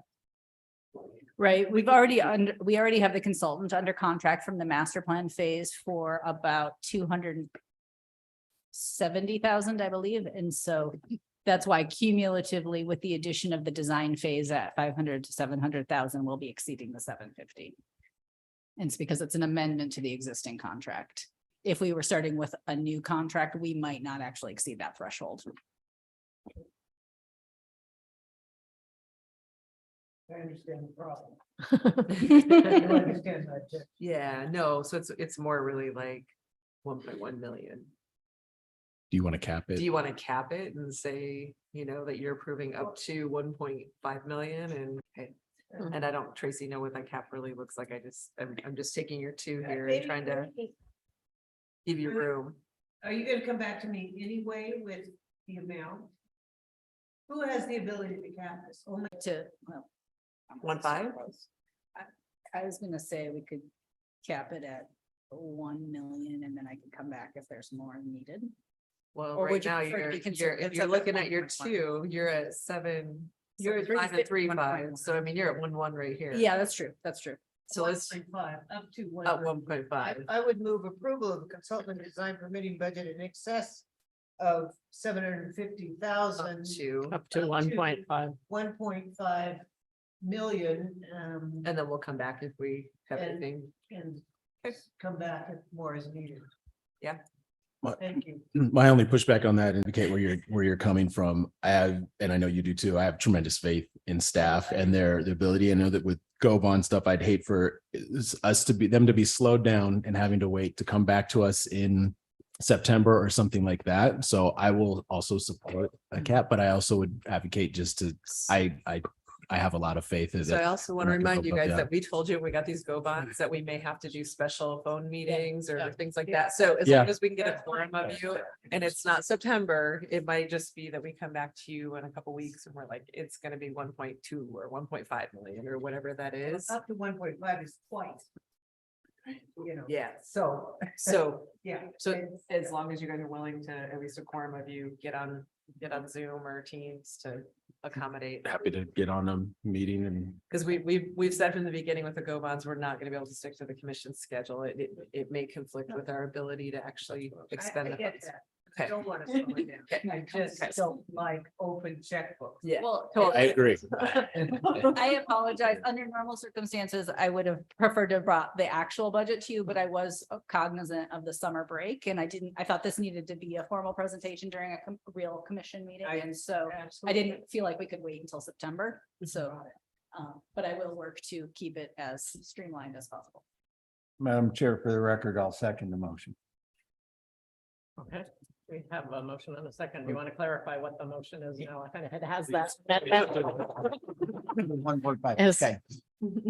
up in excess of 750,000 up to 1.5 million. Right. Okay. And a willingness to extend that Okay. in another meeting Sure. if needed. If- yeah. Right. I don't want to slow down the process. Sure. That's just Communication one and accountability. Yep. Yep. That- Got it. Okay. Any further discussion on this? can we see Commissioner? yeah. Does he have a hand up? So I lost can't Doug. see if Doug has any. Okay. No, I agree with what's being said here. I like the idea of providing some upward limits and then reconnecting if there's a need to. Great. All right. Then all those in favor say aye. Aye. Any opposed? All right, there you go. All right, thank you. Thanks for pulling it together and moving it forward. Let's go. All right, I think, let me see, I've lost my agenda here. Our next one is 8C, a mayor voting facility improvements with Daryl. My IT support here. It looks so great. We're asking the construction people to do the ID. Just testing. I'm just gonna quickly go. Team bonding opportunity. We go from very new to very old. Are you talking Yeah. about people? No, Oh. no, I was not. Ah. Thank you, Tracy.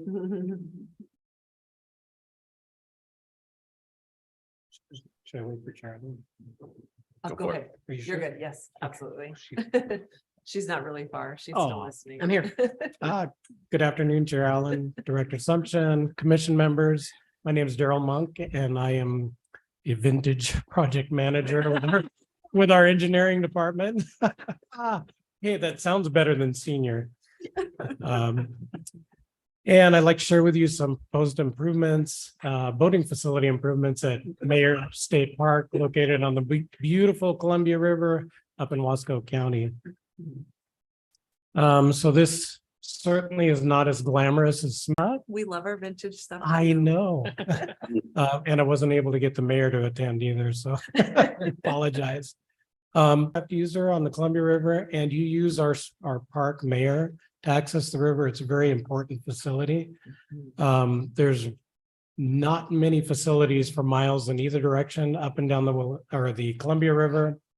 On both the Washington and during fishing season, we're overwhelmed at that park. But due to the topography, we can't expand the park footprint. But what we can do is go in and address some inefficiencies and some problems at the facility. So the work will include removing and disposing of the existing boat ramp, the docks, piling, and the existing vault toilet. We'll also construct stormwater treatment swales, which there's currently no treatment for that, and remove 30 derelict wood piling in the slough as mitigation for proposed improvements. So removing those piles are required through permitting, and that is part of mitigation for the impacts that we're doing at the facility. And I need to share too that permitting process took 2 years, 1 month with Department of State Lands, Corps of Engineers, Department of Environmental Quality, and Wasco County Natural Scenic Area. Started that, I had a full thick head of hair. No comments, Director Assumption. And then construct a new boat ramp at a different location, docks, piling, a new vault toilet that will now be accessible, and reconfigure and pave the existing parking lot. So the funding sources for this, I was able to obtain 2 grants. So the total others received a grant from the Oregon State Marine Board for roughly 17%, so 342,000. Oregon Department of Fish and Wildlife received a grant of 800,000 from them. And then using our state parks facility investment program of 850% for the funds that we're proposing. So really good leverage on instance from the Marine Board. They have been just epic supporters of the facilities that we have throughout the state, but also other counties and other agencies that also have those. They provide that design support, but also for a lot of smaller agencies is that funding support as well. So if you're not familiar with the location of the park, it is about 10 miles to the west of the Dalles. It's on the Columbia River in the Salisbury Slough. And this is cursor. Hey. So this is the existing facility. And if you can see the cursor, this is the access road into the facility. And then you would turn right into the parking lot. Just as you enter to the right is the existing vault toilet that will be removed. It is non-accessible and also not in an ideal location. So as boaters now enter the parking lot and they use the maneuver area to launch their vessel, they are doing that in the middle of the parking lot. So that's impeding traffic. Also, when they leave and go to find a parking spot, or if somebody is entering and continues down to the north end of the parking lot, there is no turnaround. So you physically have to back your trailer up through the parking lot to find alternate location for parking. And when it's busy, you're pretty much stuck there as other people are launching and retrieving their boats. Up in the upper left, that dark area, that's where the parking lot is. The dashed outline area are the piles that I mentioned that are going to be removed. Those are those 30 derelict wood piles that are in that area.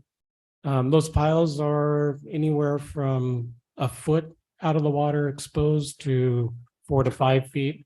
So they are a visual impact there, but also they're a navigational hazard. Again, so removing those will be used as mitigation for the impacts of the improvements. This is the new facility, and we did enlarge the footprint a little bit towards the water. So now as you enter the parking lot, we've added some additional single car parking. So the existing parking lot had no single car parking. So people were parking in the trailer spots, and then you're occupying a spot where someone with a trailer is unable to park. We've relocated the vault toilet. It is now more accessible from the day use area, which is behind that, but it also allows us to put in some accessible parking for both boat trailer and single car. And then we've also striped out and provided accessibility from the restroom to the boat launch. And here, as you can see, instead of having vehicles maneuver in the middle of the parking lot, they're able to circulate around the parking lot, launch and retrieve in this area, and still not be blocking traffic as it circulates throughout the facility. Got a few pictures that I'll share with you. So the vehicle in the background, the white truck, who is now either launching or retrieving his boat, is actually launching off the riparian area. So he's not on the boat ramp, and you'll see why in just a minute. And then the trailer in front that you can see, they've launched at that location. They've driven up the riparian area, parked their vehicle. When they go to retrieve their boat, they're just going to back right back down again.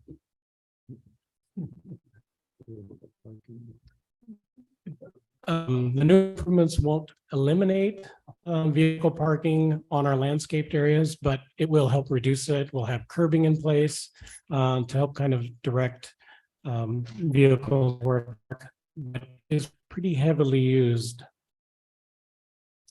This is a view of the docks. So the docks have been redecked multiple times, but the framework, which is difficult to replace, is heavily rotted.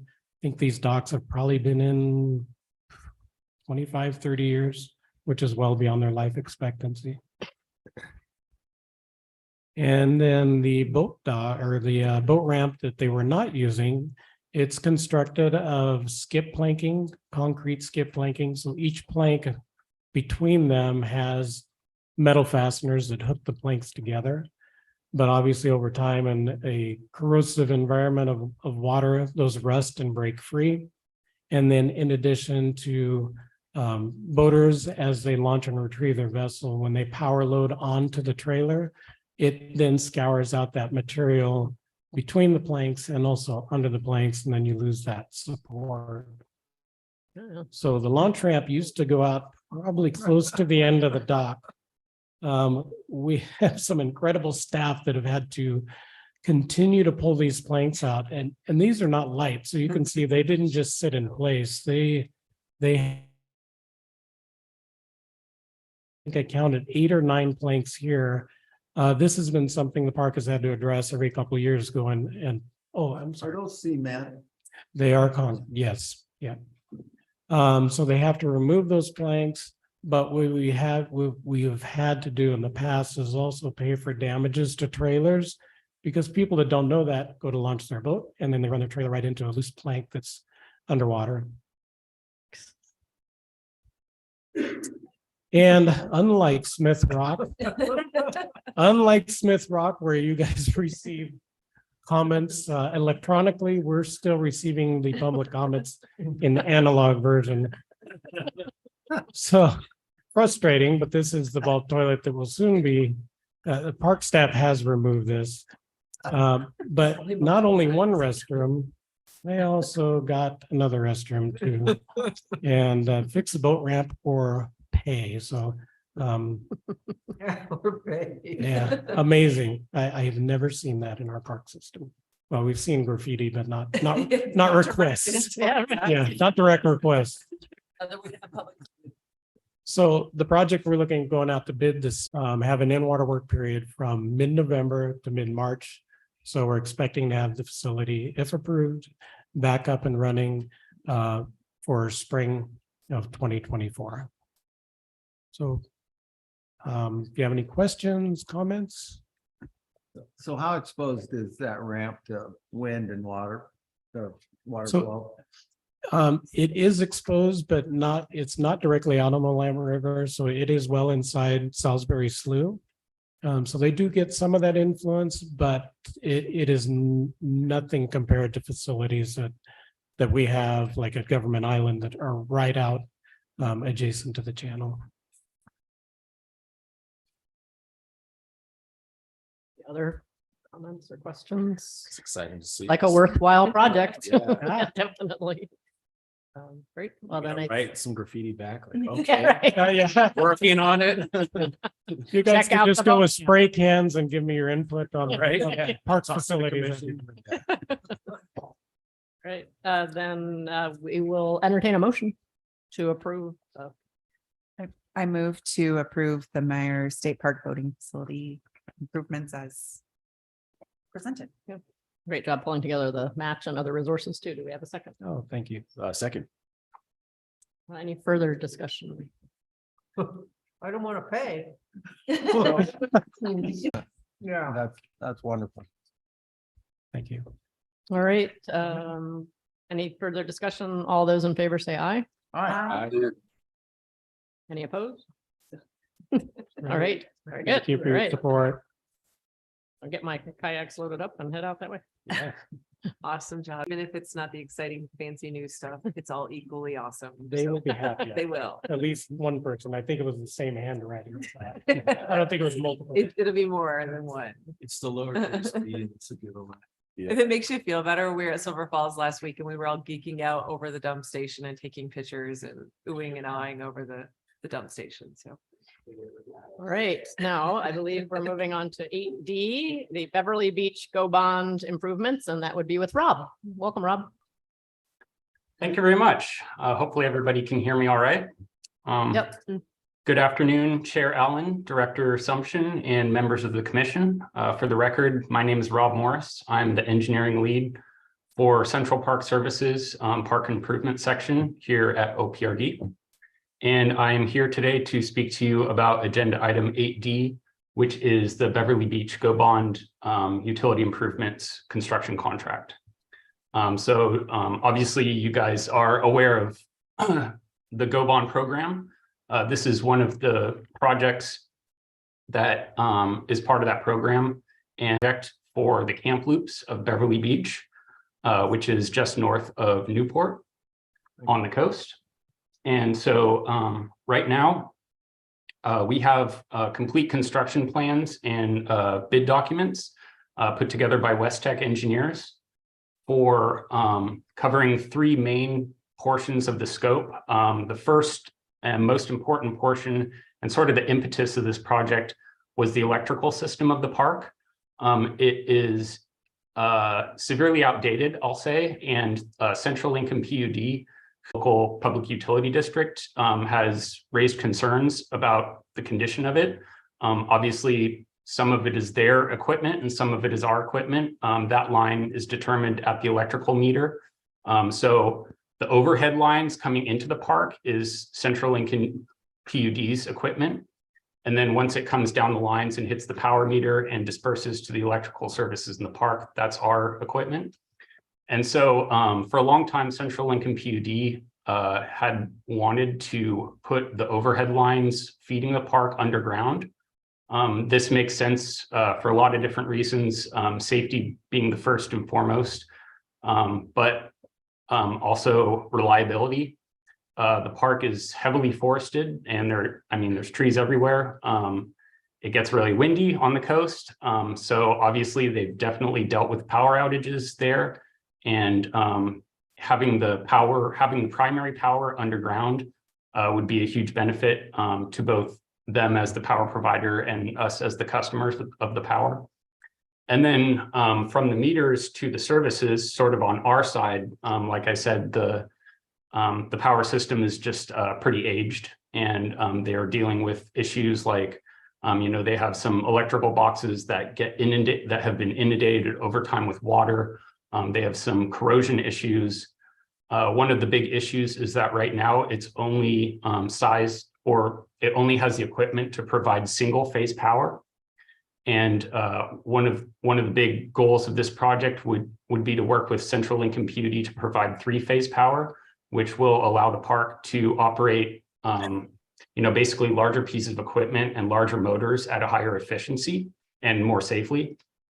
And so some of those equipment would be like sewer pumps, the water treatment plant, just other large pieces of equipment that require large power loads. And so, again, that's another benefit to partnering with Central Lincoln PUD to upgrade the power system there. So then, aside from the power considerations, we are also looking to update the water and sewer systems. So as far as the water systems, what we're looking to do is replace the water distribution lines within the camp loops. All of the distribution lines, basically everything from the feed line to the reservoir, all the way to each tap and faucet that people drink their water out of, all that piping will be replaced. This is another, we actually, in our research, haven't been able to determine when the last time this was replaced in full, but park management can assure me it's been at least 40 years. And they deal with water breaks all the time. So not only will this sort of bring it up to modern standards, since a lot of the materials they run into when they're doing these repairs are substandard materials, just stuff that we don't generally use anymore. So this will bring it up to modern standards. Also, adding some valves and some control so that if there are, emergencies like a main break or water leak or something like that, park staff will have better control over the system. They won't have to potentially won't have to shut the whole system down to service one area. And then, in general, reducing the amount of maintenance they have to do on the system. So it would be, a great benefit to park staff and management in that sense. And so that's what we're doing with the water system. And then also some sewer improvements. The sewer improvements include a complete redesign of the C-loop lift station. So like I said, with the new electrical improvements, we'll have the opportunity to use three-phase power to install more efficient pumps and a better, more easily maintained sewer pump system.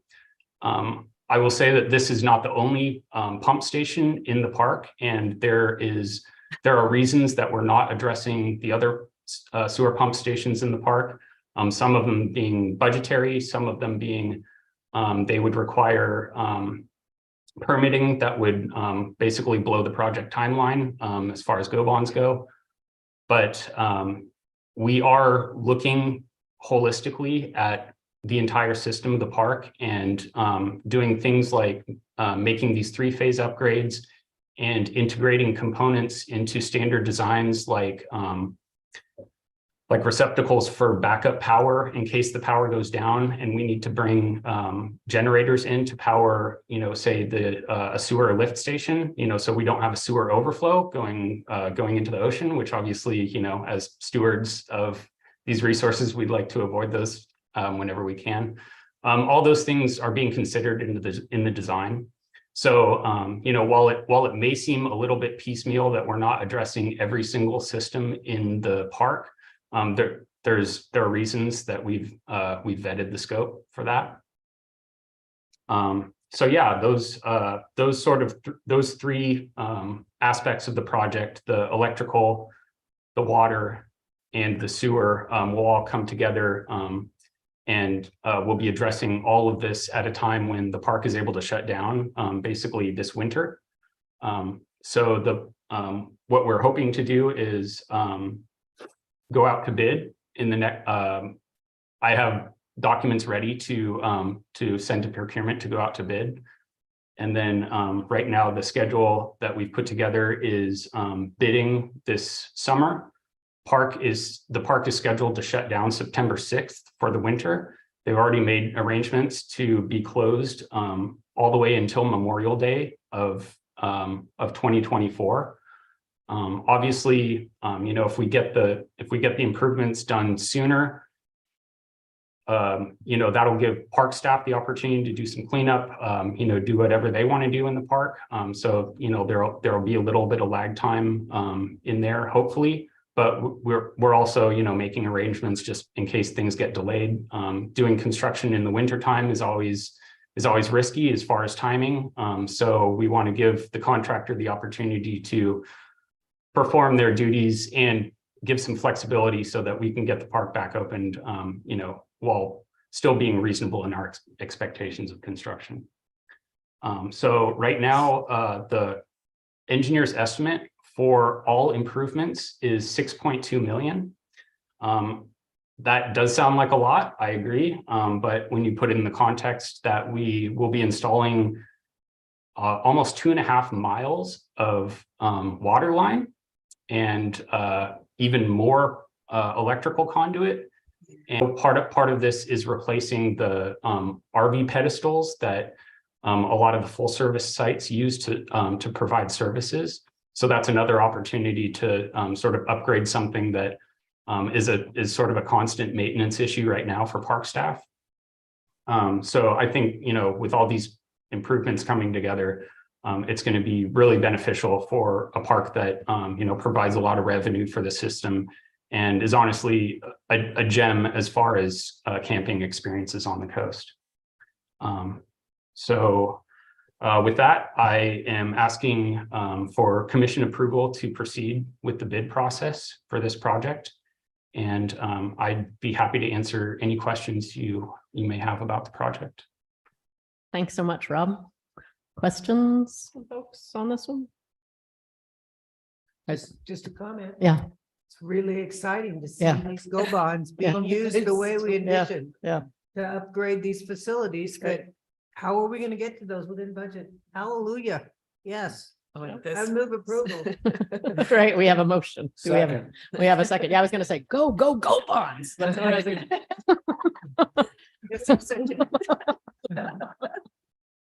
We're gonna steal Any that. further discussion? But that's what I kept thinking. All right, any further discussion? All right, all those in favor say aye. Aye. Any opposed? No. All right, that's. Woo. Yes, yes. All right, excellent. Congratulations, move forward. That's a big one. Uh, It's Yeah, long great work, overdue. Kim. Very Long cool. overdue. Great, Thanks, Rob. thanks so much. All right, And now so we're gonna get a Go Bond project update with Jason. Chair Allen, Director Thompson, and members of the commission. My name is Jason Wright. I am the Go Bond project coordinator, and I will be presenting informational What language is update. Go on. Jason, So for we're- some reason, you're a little, I don't even know that it's robotic. It's Aquatic. Yeah, it sounds more aquatic. You're a Maybe little closer to aquatic. your mic. Okay. Try that. Does that help at all? No. Activity. Huh? Randall. Okay, turn off your camera. Let's try that. Turn off the camera. Okay. Is that any better? Say more. Say more. Say go bonds. Go bonds. That's better. It's better. That's all right. You don't even have to look at me. That's great. Okay. So today I'd just like to update. You've heard some tidbits from some of the project managers today and in some of the recent commission meetings. And I'm hoping today to kind of paint a picture of where we're at with the Go bonds as a whole. Share my screen. Unfortunately, Jason, hold on, Jason, you're really hard to understand. Do we have this? Is this Um, the report? Let's see, what do we have in here? And I hate to put Matt on the spot, but maybe we just take this as is, because we don't have a lot in writing here. Oh, we don't. It's pretty slim. Do you have that you could maybe put up and we can try to help you? Because Sure, understanding. sure. Yeah, can I try that here? Yeah, why Yeah. don't you try it up and we'll see if between Matt and JR and I and Tracy, and we got quite a few people in the room that might be able to Sorry to about assist here. So if you put it up, then we'll try to help. Okay. Are you able to see that? Yep. Yep. Okay. Better. Perfect. So that first slide, that's just showing our logo, the Go Bond logo that our communications folks came up for us. And that's on our project pages and on our Go Bond banners that we have at the project sites. And that's something I'll touch on a little bit later, but just wanted to give you a close up of the Go Bond logo that we have we come up with. So the Go Bond projects, just as a refresher, we have the 11 projects and they are in 10 different locations, parks and heritage areas across the state. 2 of them happen to be at Fort Stevens. We have the preservation of the historic building, the guardhouse there at Fort Stevens. And then there's also the park upgrades happening in Fort Stevens. And that's pretty much a common theme along that coastal region. As you can imagine, a lot of those, that area, there's a lot of wear and tear with that kind of being that close to the ocean, just kind of hard on equipment and infrastructure. So a lot of those projects are focusing on replacing and upgrading a lot of that infrastructure. Yeah, maybe, Jason, hold on, we might have you put it up and have Matt try to talk. This would be really fun for Matt because he probably hasn't even seen your presentation.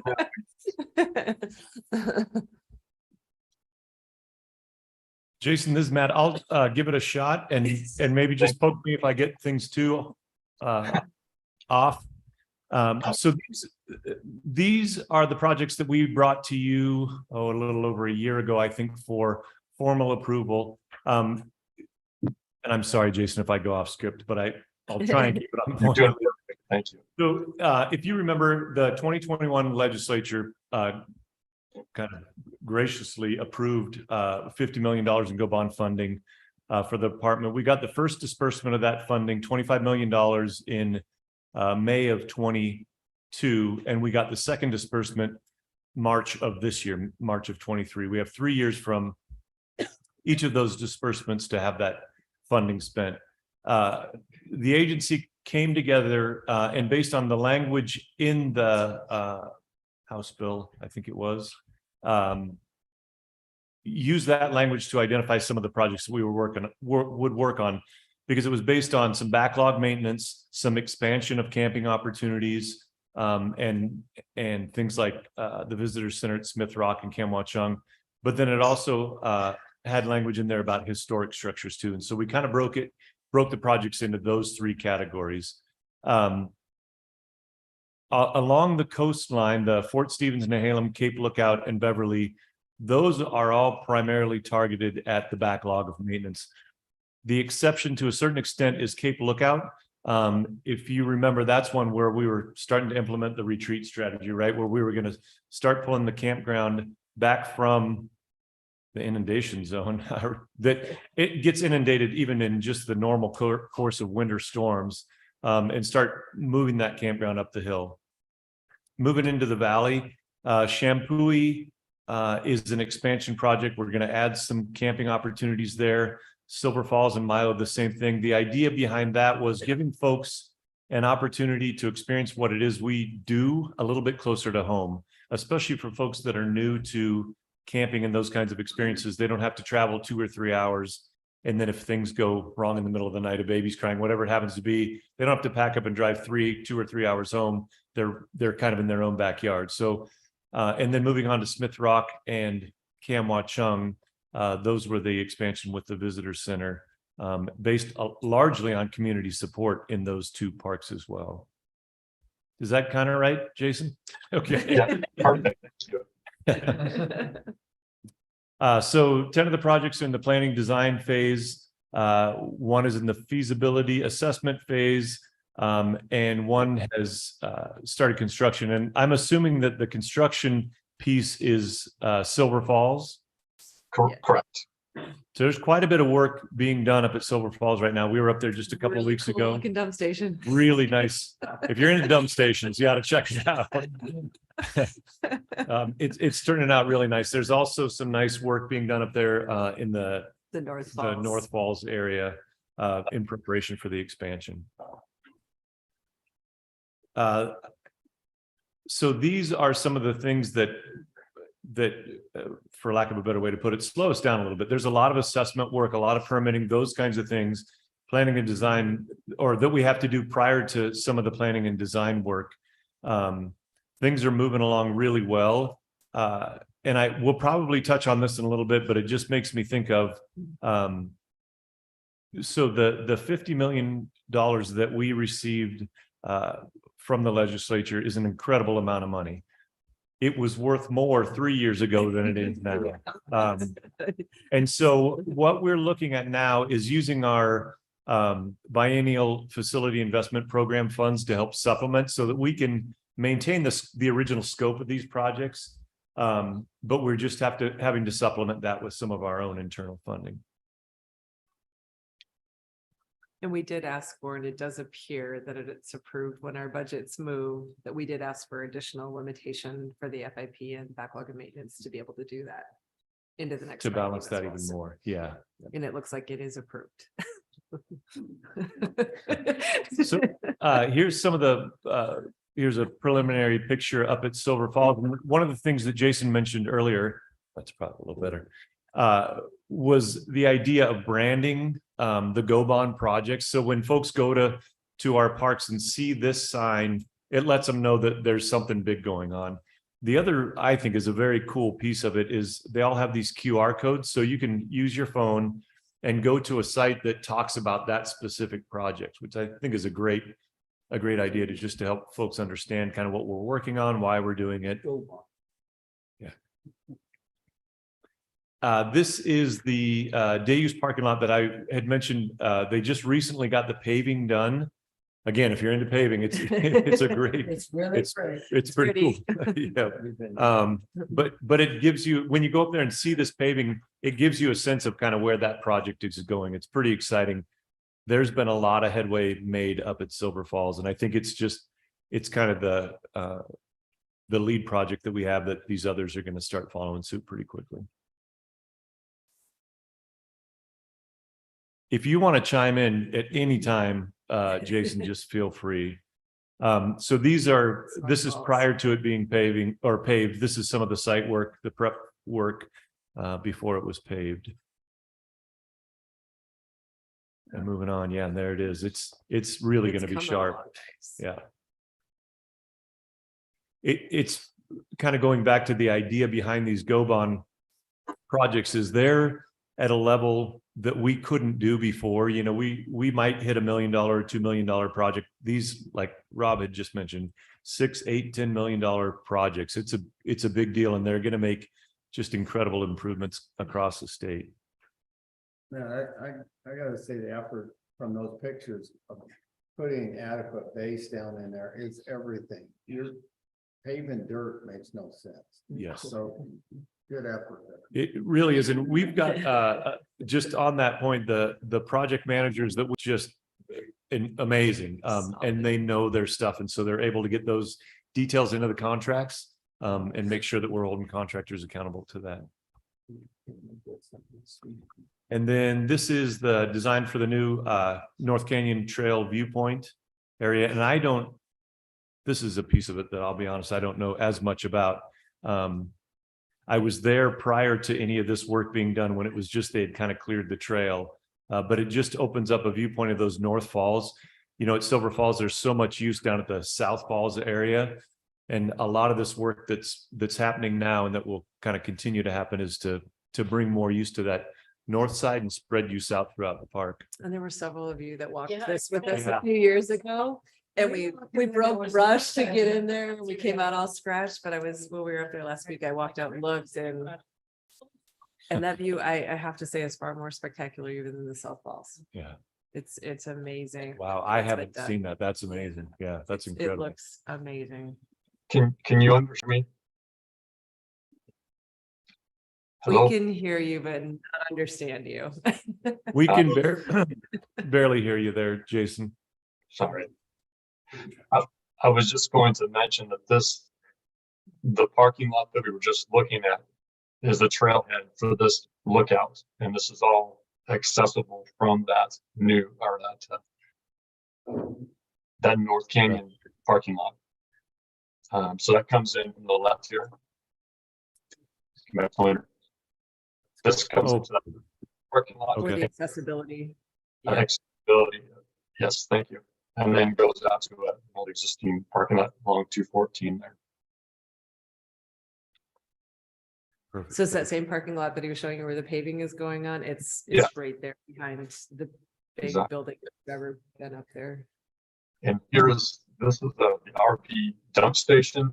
This has been relocated. This was originally part of that parking lot too, but just needed to be replaced just over time. And so now it's being located closer to the camping. So it's down here. Here's the park office. If you're familiar with the Silver Falls Park, here's the park office, and all the campus a lot closer. So here's that world-renowned RV dump station that Daryl has been working on. Ooh,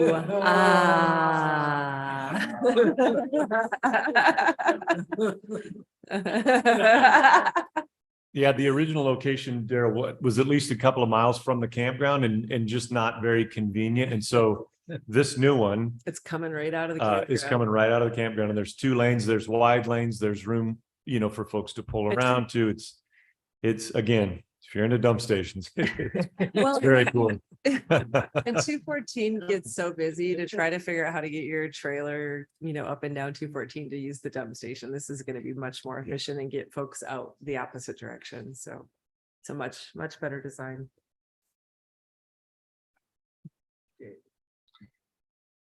So I just wanted to touch on something necessary for all of these projects, as we realized we needed to standardize our cabin designs and our restroom facilities too.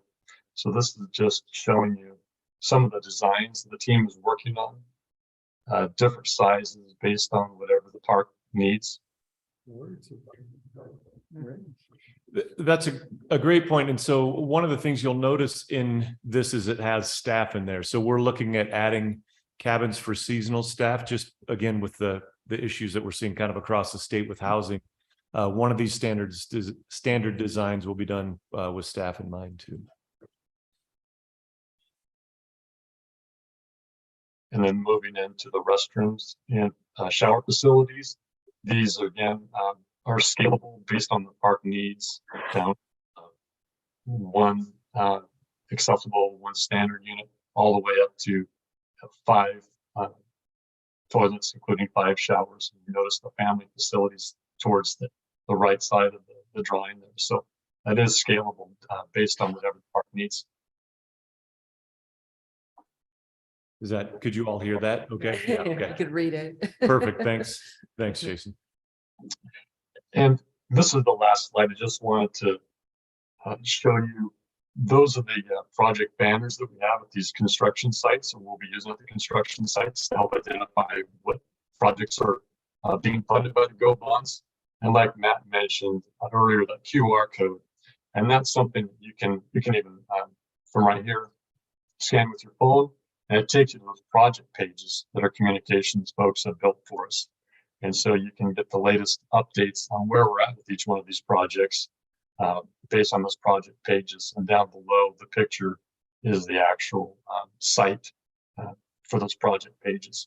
So I just wanted to also call attention to Lynn and Hugh Fulton, the volunteers in the picture that actually built that nice sign holder for us. They actually made a couple of them for the Silver Falls area. There are a couple volunteers from Silver Falls. And so we can move those around as projects in the Silver Falls come online. So it's just been exciting to be a part of this team, just to show all the way from the volunteers and all the workers in the park, the project teams, and everybody behind the scenes making this all a success. So with that, I will stop sharing. I don't know. That was excellent. So, Matt, you earlier said, and Jason said that QR code, and I'm going to tell you, I think that's everything on those billboards. No average person is going to know what a GO bond is. Nope. And that QR code is going to answer that. And that's a great way to do it. That was our communications division. That was their idea. That was not my idea for sure. Yeah, but it's such a neat tool. Yeah. Yeah. No, it's great. Very exciting. Good. Super Yeah. exciting. Things are really starting to move. Yeah. It's taken us a while to get here again, just with permitting, planning, design, all of those kinds of things. But things are really starting to move. It's pretty exciting. It's nice Great to have work. the team all staffed up and ready to go. Yeah. And it's just fun to watch the energy and enthusiasm come back into this. This was a rough ride coming Yeah. back out of the Yes. pandemic, and it's probably the best way to infuse some really good energy into staff and the system. Yes. Thank you, Jason, and thanks to all the teams on all the sites that are working Yeah. hard to move these forward. So it's Matt, really thanks. super exciting. And Jason, sorry about the voice stuff, Jason. I apologize. That's right. The closed captioning worked really well. So there you go. Yeah. Technology. Thank you. Go figure. Yeah. All right, I think we're on to 9 rulemaking with the scenic bikeways rulemaking with Joe and Clint too, I think. Welcome, Joe.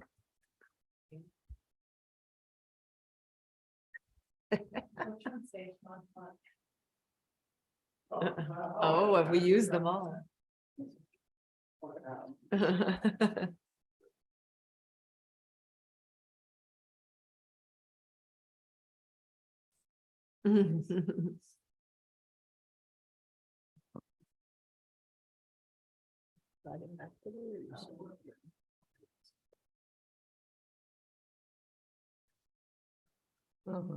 That's important. No, you have to go to Zoom.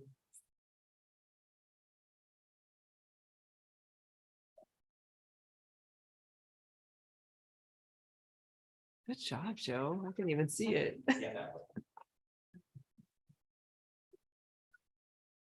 Phew. Hardest part's over. Good afternoon, Chair Allen, Director Sumption, and members of the commission. My name is Joe Niehaus with Oregon Parks and Recreation Department in the Government Relations and Policy Unit. So, a little bit closer. There you go. Perfect.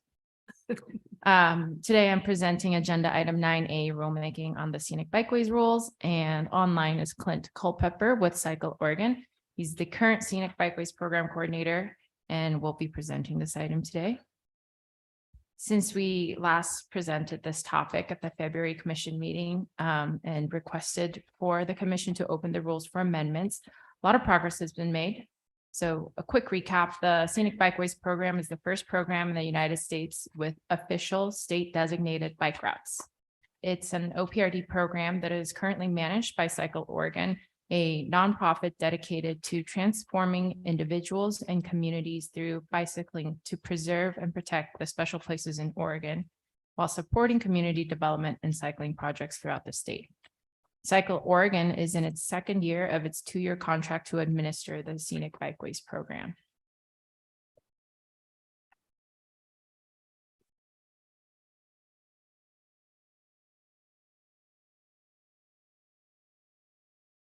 A lot of buttons. Bear with me. So since the rule amendment request was approved by the commission in February, or the rule amendment to open the rules, we have done a few different things. A rules advisory committee met and discussed the amendments back in March. The public comment period opened after the RAC met April 1st through May 15th, and we received 3 public comments. In addition, we did also hold a public hearing in April, and while we had a few attendants, no made. So the proposed changes you can find in 9A attachment A, the marked copy. There has been one additional small typo that's been fixed since your copy has come in front of you. But effectively, it addresses the Scenic Bikeways Advisory Committee membership. First and foremost, it increases from 11 to 13 seats. And it also is clarified to allow representatives of the Oregon Bicycle and Pedestrian Advisory at-large membership also increased and was specified to include members of underrepresented communities and people with disabilities. A few other items changed, including clarifying quorum. And one of the larger discussion topics with the RAC, which I'll get into in the next slide, revolved around the evaluation criteria when it comes to new scenic bikeways, and that the considerations include minimizing conflicts between existing recreation types and expanding the definition. The RAC had a lot of lively discussion. We had most of the points of discussion evolved around the membership expansion and making sure that it became more inclusive to bring in different perspectives, especially from BIPOC communities and persons with disabilities or other underrepresented groups. And the bulk of the conversation really evolved around what the definition for bicycle path meant for the scene. The strong voices from the equestrian community led to addressing concerns about what expanding the surface types might do to existing recreation around mountain biking, horseback riding, pedestrians, and the conflicts with potential new bikeways. So that evaluation criteria that I mentioned above was put in because instead of it being a hard and fast rule about specific surfaces, it really went to the heart of the discussion, which was making sure that everybody was able to access their lands the way they wanted to and recreate. The public comments were open for a month and a half. None of the comments were anything that led to major changes to the existing amendments. One comment we received was to make the term bicycle more inclusive and turn it into cycle. The agency supports this. However, for statutory consistency, we are unable to make those changes in our rules, but staff will be contacting ODOT to see if other updates are coming that we can make changes across different agencies.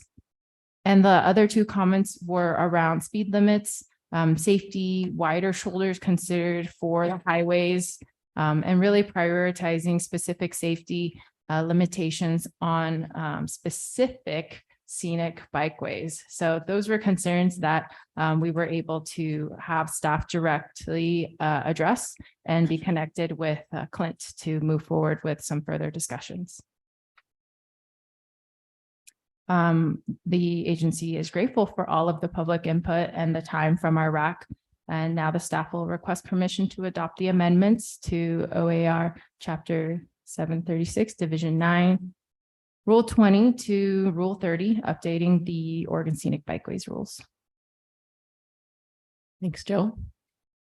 And thanks, Clint, and everyone.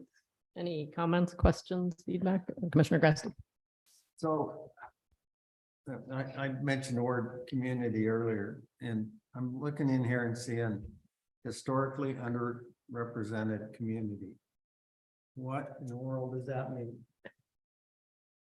I mean, I could argue that Burns and Hines are pretty unrepresented in a lot of areas. Are we talking minorities? Are we talking towns and cities? What are we talking? Thank you, Commissioner Grassi. For the discussion topics for the Rules Advisory Committee, they were specific to talking about minority groups around people of color. I like groups. Okay. Absolutely.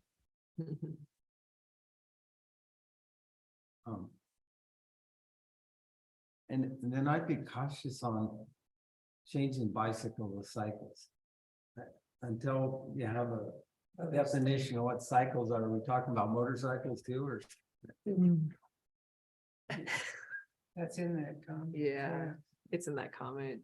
It's just, there's a lot more types of cycles that are not just bicycles any longer, so it's just like the evolution of a sport and recreation. Yeah. I used to have a different definition of what a drone was. Things change fast. Yeah. The hard part about putting them in statutes. I just want to comment too, the partnership with Cycle Oregon. I think it's really exciting to see that moving forward and supporting this. Clint, thank you. Thank you. Any other questions or? I move to adopt the rulemaking on amendments to OAR 736-009-0020 You started. I know, I shouldn't have done it. To 736-009-0030 to update the scenic byway rules. All right, we have a motion. Do we have a second? Second. All right, we've got a motion, a second. Any further discussion? Good work. Yeah, good work. Right. So, yeah. All right, all those in favor say aye. Aye. Any opposed? Right, good work on that. Thanks so much for moving it. And we should just note that Commissioner Blasher left. Yes, So it's, Commissioner Blasher has. We still have a quorum, 5-0 works, but just note that for the minutes. All right, note for the minutes. He decided he was going to pick up his kids from school. Nice. So that was Teachers acceptable. everywhere. Thank Not you only for that. acceptable, but sounded like a very good priority for him to be focused on. Nice job, Joe. Yeah, thank you so much, Joe. Thanks for being with us, Clint. Okay. Thank you so and, much. Rulemaking update with Katie.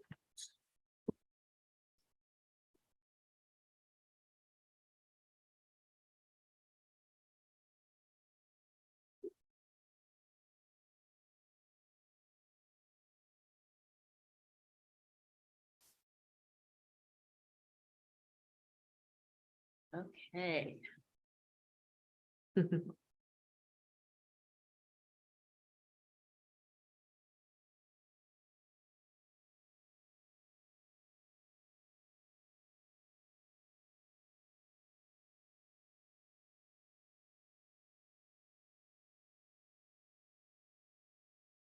This was easy. Chair Allen, Director Assumption, members of the commission, we will wrap this up. So Katie Gauthier with OPRD. We just wanted to provide an update of rulemaking that you can expect in the next 6 months to a year, to give you a heads up on things that we're working on. Okay. So to start with, this is a little backwards. So to start with, we do have one rule that is currently open for public comment. Division 24 Ocean Shore Vehicle Access. We talked about it yesterday in the work session. This is the Lincoln City. There are 2 access points in Lincoln City. that are open through July 20th, and we would expect to bring that to you in September for adoption. And then you did approve opening Division 10, the park area rules. We have not done a rule advisory committee yet. We're recruiting for that and plan to do that over the summer. And then depending on the length of time that takes, it's a pretty extensive rule update. It's all of our park area rules. So it's a long division, so that one may take a little bit more time, but we would do public comment and come back to you fall, winter for changes with that. The next one on the list is exclusions, and that we are working. We have a rule advisory committee working over the summer. We have members identified and they're working to schedule a meeting. They will be looking at our process for identifying how exclusions are issued, the length of exclusions, the areas of exclusions, and putting in some parameters there and meeting over the summer, and would expect to come back in September with a request to open rulemaking and then move through the process there. And Joe is going to lead our electric assisted bicycle mobility device conversation again. We did, you may remember in 2018, we did rulemaking on that, and it has worked okay, but we have not just e-bikes, but we've come up with mobility devices, but one wheels, electric scooters, electric skateboards, a lot of those things. And so we're looking at what are the options and what rules need to be put into place around that. So we're in the research phase right now. We don't have a solution, but we'll be doing research over the summer, looking at a rack in the fall on that issue, and looking at what other states are doing and their local partners, kind of figuring out what options there are. And that one will look at both park area rules and ocean shore rules. And then ocean shore permits, this is our construction alteration permits, and our ocean shores team are looking and doing research right now. So that one's a little bit longer timeline out, but we wanted to give you a heads up that one will be coming, and they're in the research phase right now. So happy to answer any questions. It's great. We have a team of folks working on administrative rules, so it will be definitely a team effort. I have a question which I should know the answer to, but as I tell my students, there are no stupid questions. The division refers to what? So within each, we have our agency is 736, and then we have a number of divisions. That's the middle numbers in the rule. That makes sense. Yeah. All those numbers. Yeah. Okay, thank you. I have a question, also maybe dumb. No such thing, no such thing. How do you come up with the rules advisory committee? Like, how do you guys do that? We recruit people who are interested and impacted. So the statutory requirement is that it's people impacted by, I think it says community, honestly, but people impacted by the rules. So many of our rules are statewide. So we look to people that would be impacted and that have an interest in serving. Awesome. So we tried to get a broad variety of people, and sometimes we're meeting in person and sometimes they're virtual. Thank you. This may partially be a question for Steve, but what opportunity, if any, is there for a commissioner to serve on a rules advisory committee, or is that create a problem? No, it's would be entirely acceptable for a commissioner to serve on a rack. What we wouldn't want to do is have a quorum of the commission all choose to serve on a rack. Okay. I believe you were on one of our racks around one of the grant making. Well, I'm kind of interested in electric bike stuff too. Okay, well, yeah, if any of you would like to be on our rack, let us know. Joe's like, yes. Or if you have suggestions for individuals, we are trying to broaden our rule advisory committee participation. We're involved with the Environmental Justice Council, and they have some interest in how we're doing the RAC process. And so we are trying to expand our rule advisory committee participants to make them more inclusive. Just building on something Jonathan raised earlier and we touched on, is thinking of if you have good practices or networks or things that could be mobilized also for commission positions. building on the rules, I mean, on the committees. Yeah, well, and that's one of the, I think that's a way of helping introduce people into the commission process as they get the experience of working with us Even and just- seeing, Even yeah. just like sending to your Yeah. existing racks, Mhm. the opportunity, Do you know? the fact that there's a commission position coming up in Yeah. certain areas. And we have a lot of other Yeah, committees and right, yeah. commissions Grant within. committees and all that. Very true. Great. You didn't mention Drones are on the list. We just don't have a time. These are the These are the ones we calendar. committed. And the other one that is not on here, but it's so you just approved opening the master plan, but that one's very minor. So Right. there will be more, but these are the big Right, time cool. consuming ones. Yeah, thanks for the hard work. And yeah, drones, maybe it's I still have Mental block. PTSD, so. I have my Embry-Riddle card here that I just leave there. Any other questions for folks? No, people look like they're, all right. Thank you, Katie, and to everyone involved in the racks and other aspects of these processes. So I think that everything else is reports and just the commission planning calendar being our next meeting is in September. I think the 13th, 14th, I had it open, then I closed it up. 12th and 13th, see, that's why I should leave it open. 12th and 13th of September. And then Did we move that? November. Yeah, I don't believe those dates are right. So, It's oh, 19th and 20th. 19th and 20th. Sorry that this didn't get updated, but it's 19th and 20th because this year the National Association of State Park Director Conference it got moved from Labor Day.